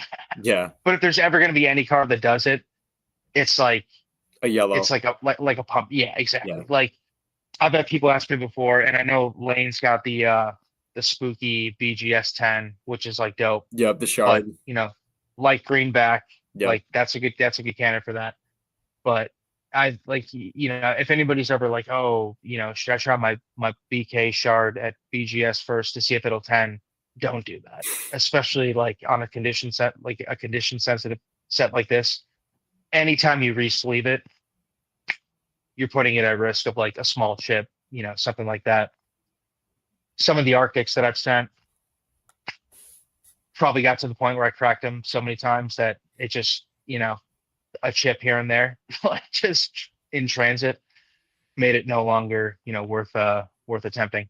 I Yeah. do have an Arctic that just started being graded in a bulk order that I just like threw at the end. I'm somewhat hopeful that I can hit the second one here. Okay. Okay. And yeah, God bless Wade, but if I hit this one, I am also keeping it. So Yeah. yeah, Yeah. I mean, no, that's pretty sick. That I mean, because obviously she's a pop one, right? And hoping to get that second one. yeah, Like, yeah. And I'm sure there's a case that mine doesn't even look like a 10. I know for a fact that mine 9 before because I cracked it. But all I care about is what the label says. yep, that's all that matters, right? Yeah. Yeah, like, and if you don't understand why that's all that matters, like in that regard, then I feel like, it's like I feel like people take PSA like too like they look at it in too much of a literal sense versus like just what it actually represents, Yeah. especially for a set like this, like with like the completion aspect of pursuit on the registry and whatnot. Like PSA is evil and like whatever, but I don't care. They can switch some of my grades in an order, and I'm still going to use them. Yeah. It's just whatever. Yeah. No, I think it's I think I've had that people tell me that at card shows when I'm selling these ultra modern. They're like, "Oh, but that's a rough looking 10." I'm like, "It's a 10." Yeah, exactly. Don't even Those are the say that. people that are always going to find something to complain about. Yeah, it's a rough looking 10. It's a 10, dude. Stop. It's like, Yeah. yeah. If people say anything, try to get an edge negotiation wise, which I think is hilarious. Yeah. Oh, dude. Like the more somebody does that, the less likely I am to bend on something. Yeah, like yeah, no, for sure. Yeah. Like please don't insult my intelligence. I know comps. It's not hard to look them up. You know, Yep. I have it up for this. If you don't like it, go find another one. Yeah. Like we just talked about with the the one on ones or whatever. It's like the price is the price, and eventually Yeah. should do that with shards too, because basically some of these, like you said, Arctic's a pop one. Some of these PSA 10s, they're going to be no more than a pop 5, like ever, right? Yep. So we go find another 100%. one. Good luck. These guys that buy and never sell. Good luck getting one out of him. Yep. Yeah. And you could take, pretty much 2 off of every single pop to begin with, out of the gate. Yeah, for sure. So, really just speak to like how exclusive and, scarce like the entire thing is. Like I feel like I use those words so much talking about this and just, like the prototypes especially, but it's not hard to like keep bringing those words up and Yeah. have, like those be associated with it. No, I remember way back. This was when Wes was chasing that bullseye PSA 10 shard, and it was like a pop 1 at the time, or like a pop 2, whatever. And he'd never seen it before. And another guy, he was a Pokemon collector, but also did some Fortnite. And he was like trying to buy a Pokemon card, and the guy hit him up and said, I also have this. I see some Fortnite on your page, and it was the bullseye shard 10. Oh It was like man. his only Fortnite card, and he was like, I also have this, and it was the bullseye shard 10. It was his only Fortnite Damn. card. I bet Wes lost it. So, but yeah, and then he ended up getting it, of course. But you Cool. gotta wonder how many cards that people are out there chasing. Those are Fortnite grails, and some guy has 2 Fortnite cards in his entire collection, and one of them is that grail card for that person. Yeah, that's crazy, dude. Dude, I'll bet it's not. It can't be. It can't be that many. Like that had to have been somebody that just like maybe like opened a mega like for fun. Yeah, Maybe they're at Target, they're buying Pokemon, and they just see like the Fortnite box, and they're like, all right, whatever. yeah. Why not, right? Yeah, Yeah, that's yeah. probably what that I'll grab was. that. But I always love that story. Yeah, that's pretty cool. That's like even cooler that it's Wes.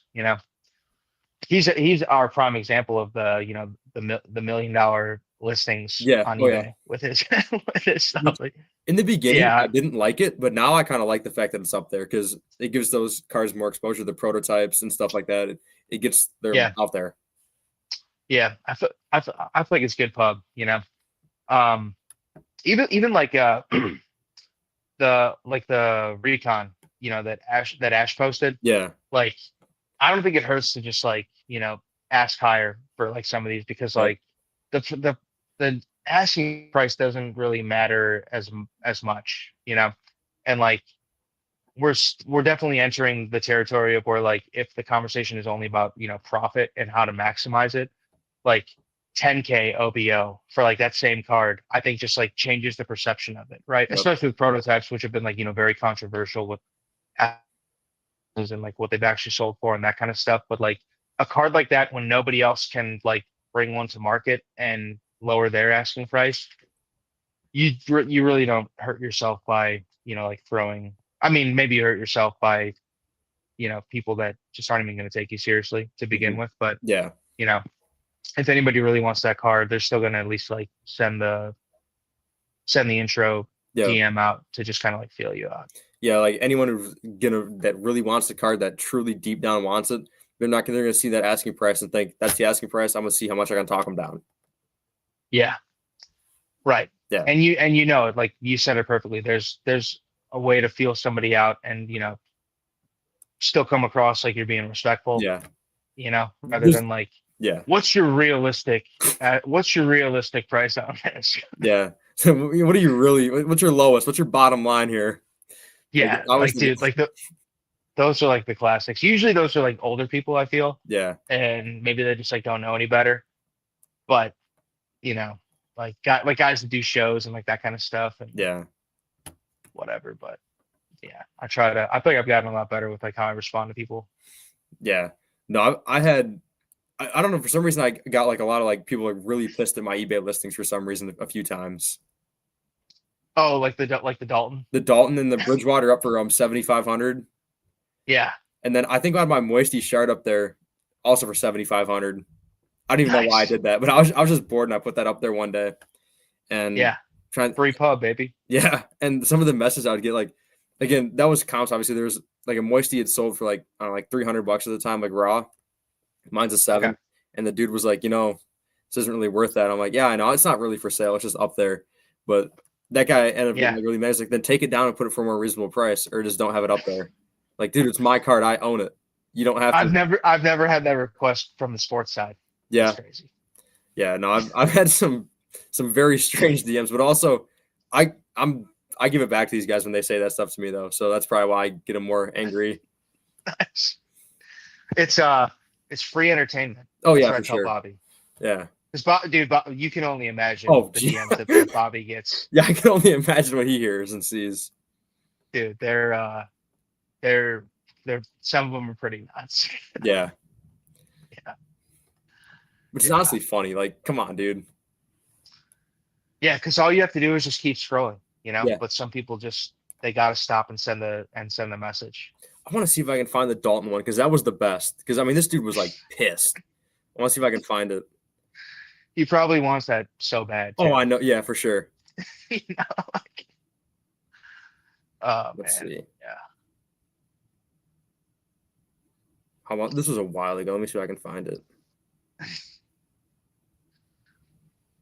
You don't still have it up, do you? No, I took that down a while ago. Okay. Yeah, that's too funny.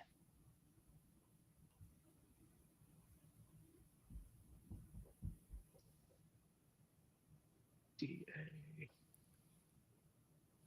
Let's see. It might have gone away. It's been so long.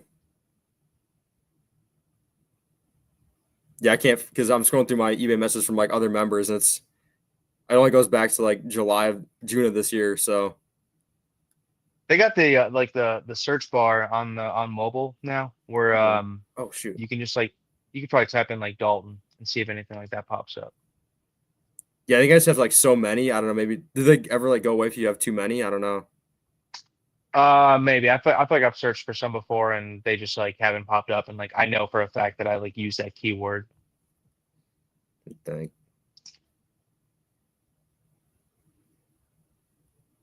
Yeah, let me see if I can find one of my Bridgewater ones. Eddie.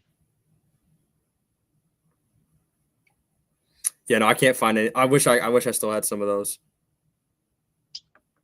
If you throw it back up, you'll probably get a Yeah, couple I'm more. gonna have So to you can always relist it just because. keep that in the back pocket. Yeah, 25 OBO. 25 OBO for the Dalton now. It's up in price. Yeah, yeah. He hasn't hung it up yet. You never know. He's still. Yeah, no, Nice, yeah, nice. it was. Yeah, the guy was like, it was the one who told me it was like a $700 comp. I was like, yeah, I know, I bought it, and then he was talking like he was so he said something like, "You're probably just some like stupid kid or something in there." He said something along those lines. That's too funny. Yeah, it's like, That's too funny, dude. yeah, Those are the guys where you go, "Are you gonna make an offer or what?" And they go, "Yeah, I'll get you your money back after fees." Like, okay, it's not the reason I bought it. yeah. It's like, or it's Sorry, like bud. they say they're gonna make an offer. They said, let me do some research real quick, and you never hear from them again. Yeah. I don't know if Oh you've ever yeah, gotten that. 100%. Yeah. Let me do some Yeah. research. Then they never make an offer and they just never respond again. The thing that I've been getting recently, I had this happen on like two cards in the past week. It's like, "Oh, hey, would you take X dollars for this?" And I go, "Yeah, I'll take that." Like, I just sent the offer over. Never hear from them again. Yeah. Like, I guess they just mean it in like a more like literal sense. Like, would you take that? Like, okay, good to know. See you. No, see ya. All right, whatever, dude. That's probably not gotten that. That's pretty funny though. Like, would you? Yeah, Yeah, that's pretty yeah. funny. It'll happen at some point. Yeah, because I have nothing You know. listed for sale right now. Okay. I almost did because eBay told me my recommended price of that Sean Mannion Black Pulsar was $2,600. Was the recommended resale price? I was like, that doesn't That's seem right. crazy. That's Yeah, crazy. I think it was because the Todd Gurley did like 4K, Yeah. same set, same Yeah. team, Probably. and both rookies. So they're like, it's probably about worth half.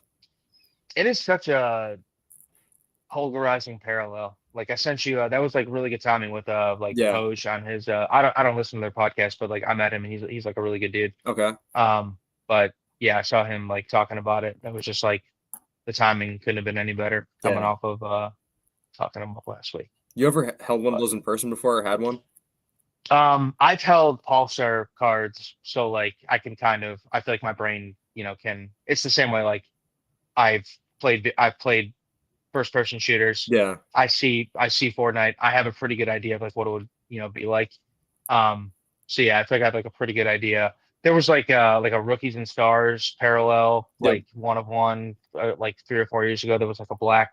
I Pulsar. do like yeah, the pulsars Yeah. are sweet. They're if you like want the right like photograph of that, you can't get it with a scanner. You have to Nope. get it like Yeah. on your phone, and like it's sick that way. Yeah. But yeah, because that was right around there was like the 2014. I think we talked about it was like out of 15. There was like a chrome autograph, like a Yep. retail chase that was like the Pulsar auto. Yeah. So like yeah, Pulsar was like they must have been like experimenting with that in Prism when they saw Topps do it the year before that. Yeah. No, I love them. I know I'm not trying to just talk about because I have a few of them, but I think they're gorgeous cards.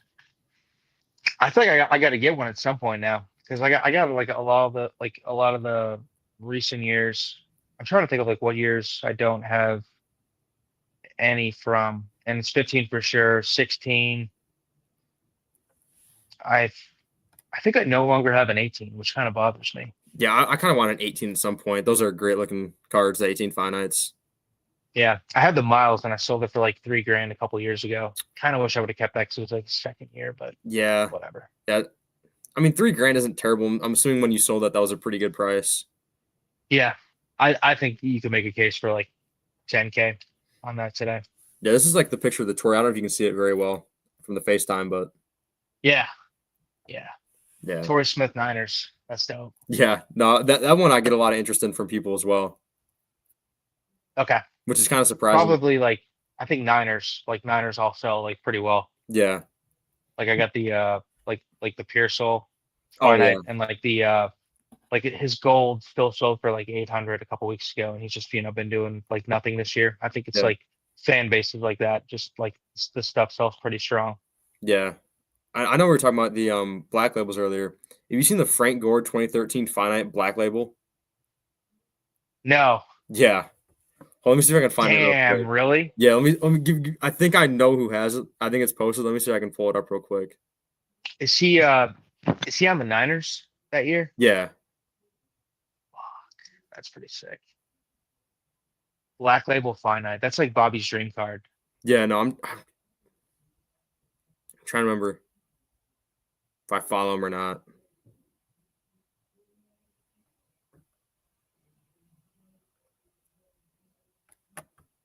I might have a screenshot of it, but it's out there. If I can't find it now real fast, I'll send it to you later and find it. But no, it's Okay, a insane card. that's wild.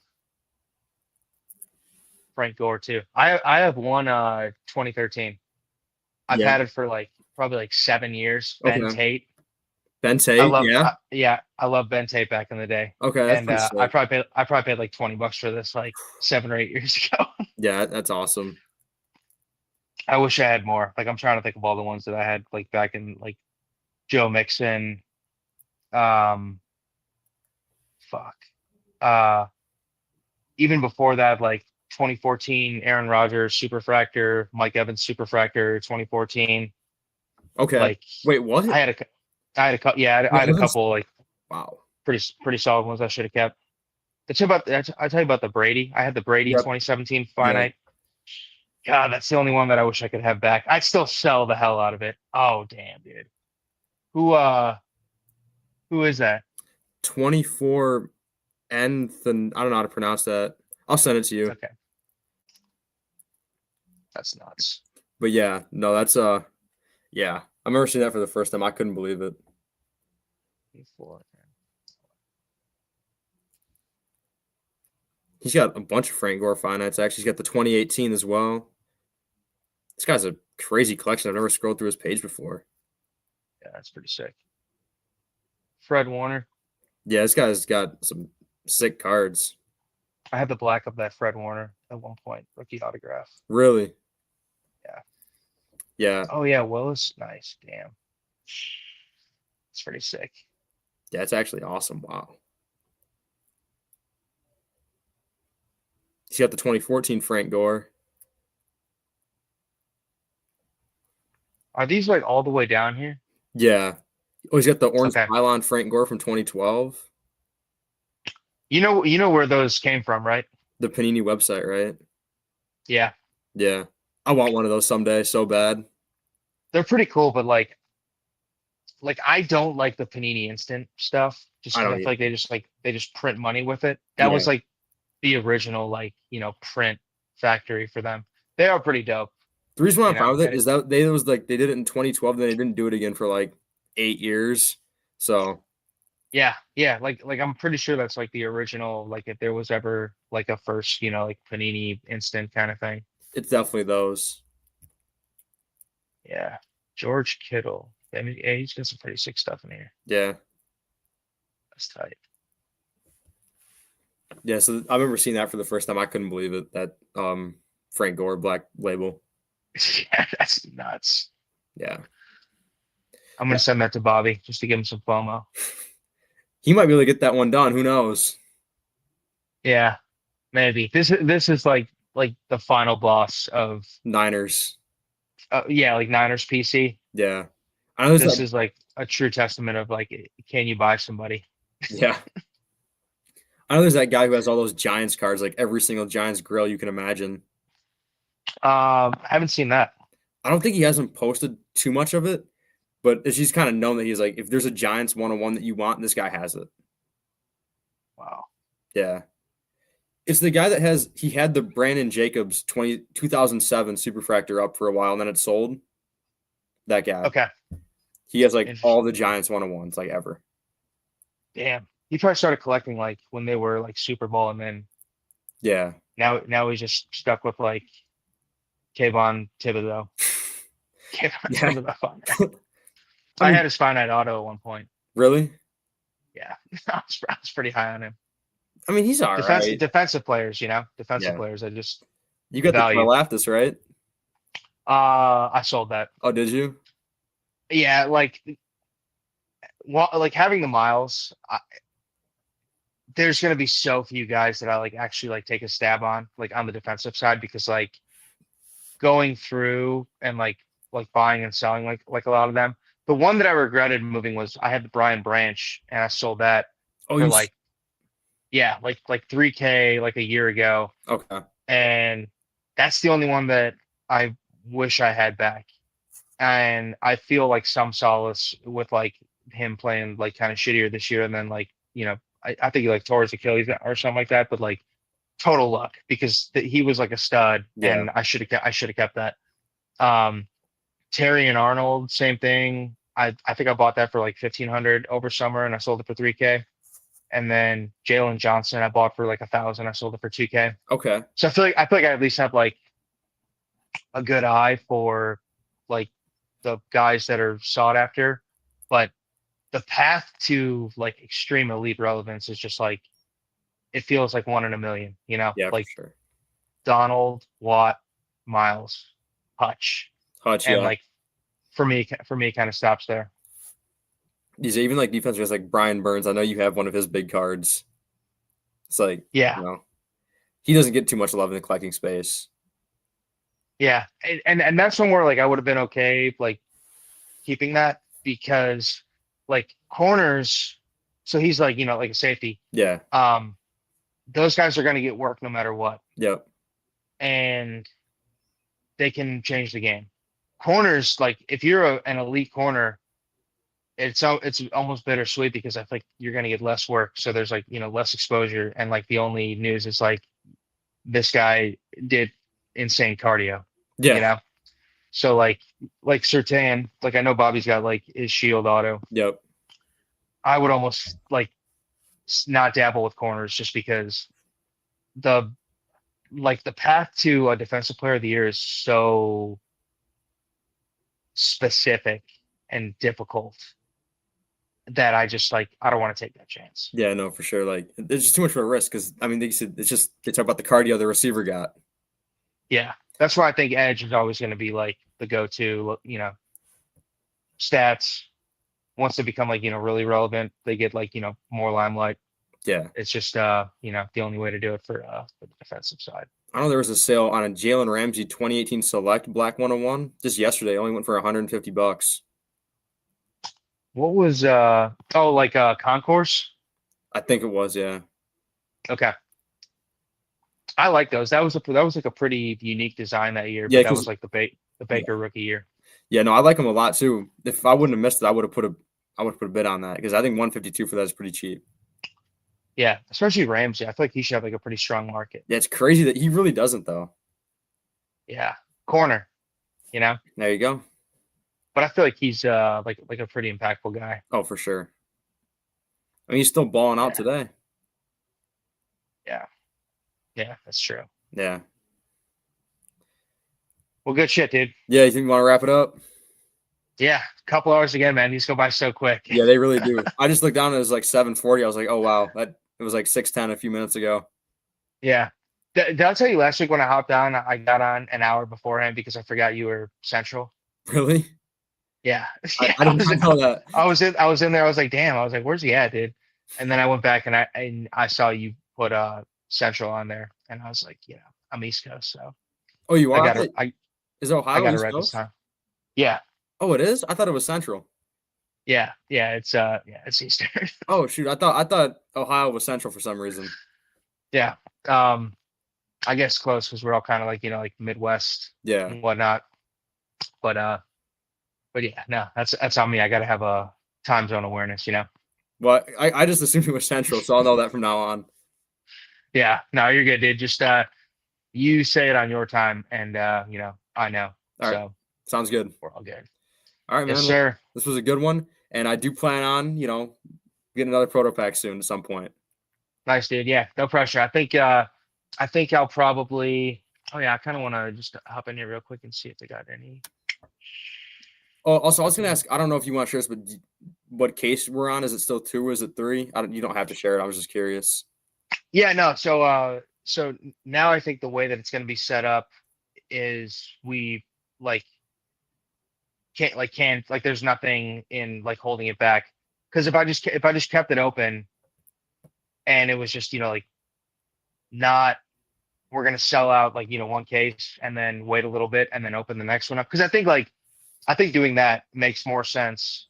Anybody that wants to like reset, you know like save back up to get another one or whatever, or Yeah. just like like that. And I think the chase aspect all hitting like around the same time is like pretty dope. Yep. So yeah, so I'll probably make a post tomorrow and Okay. like say that we're opening it back up, but like it's usually like I would say that it's like constantly open. Like if anybody comes to me and says, "Hey, like I want to reserve a spot for the next one," I'm not gonna be like, "No."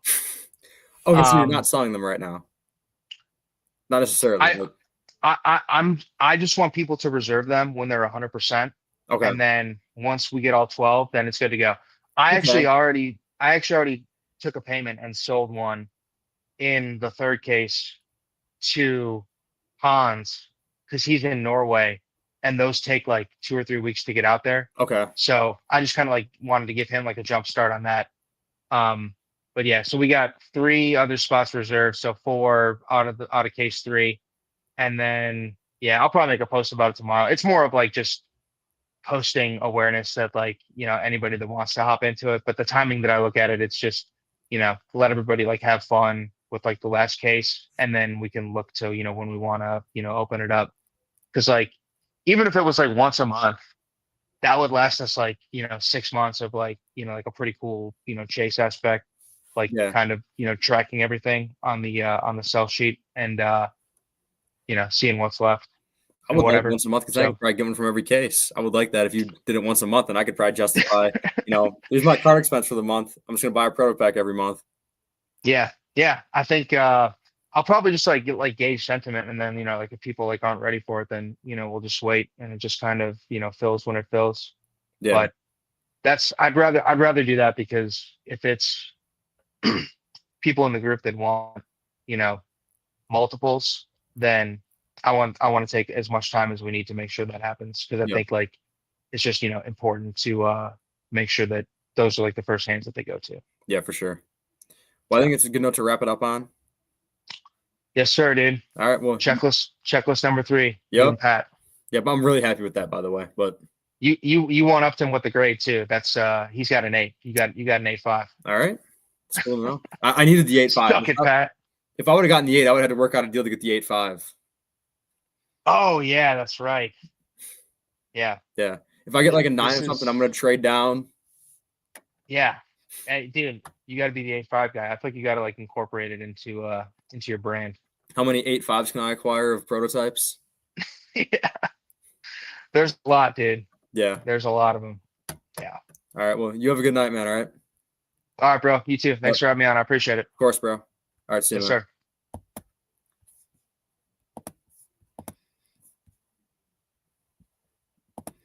All right, guys. That was the stream with Shardknocklyfe. It is over now, and I will see you guys for the next one. I don't know if I have any other content planned, but yeah, it'll at least be my next proto pack. So you guys have a good one, and thank you all for watching.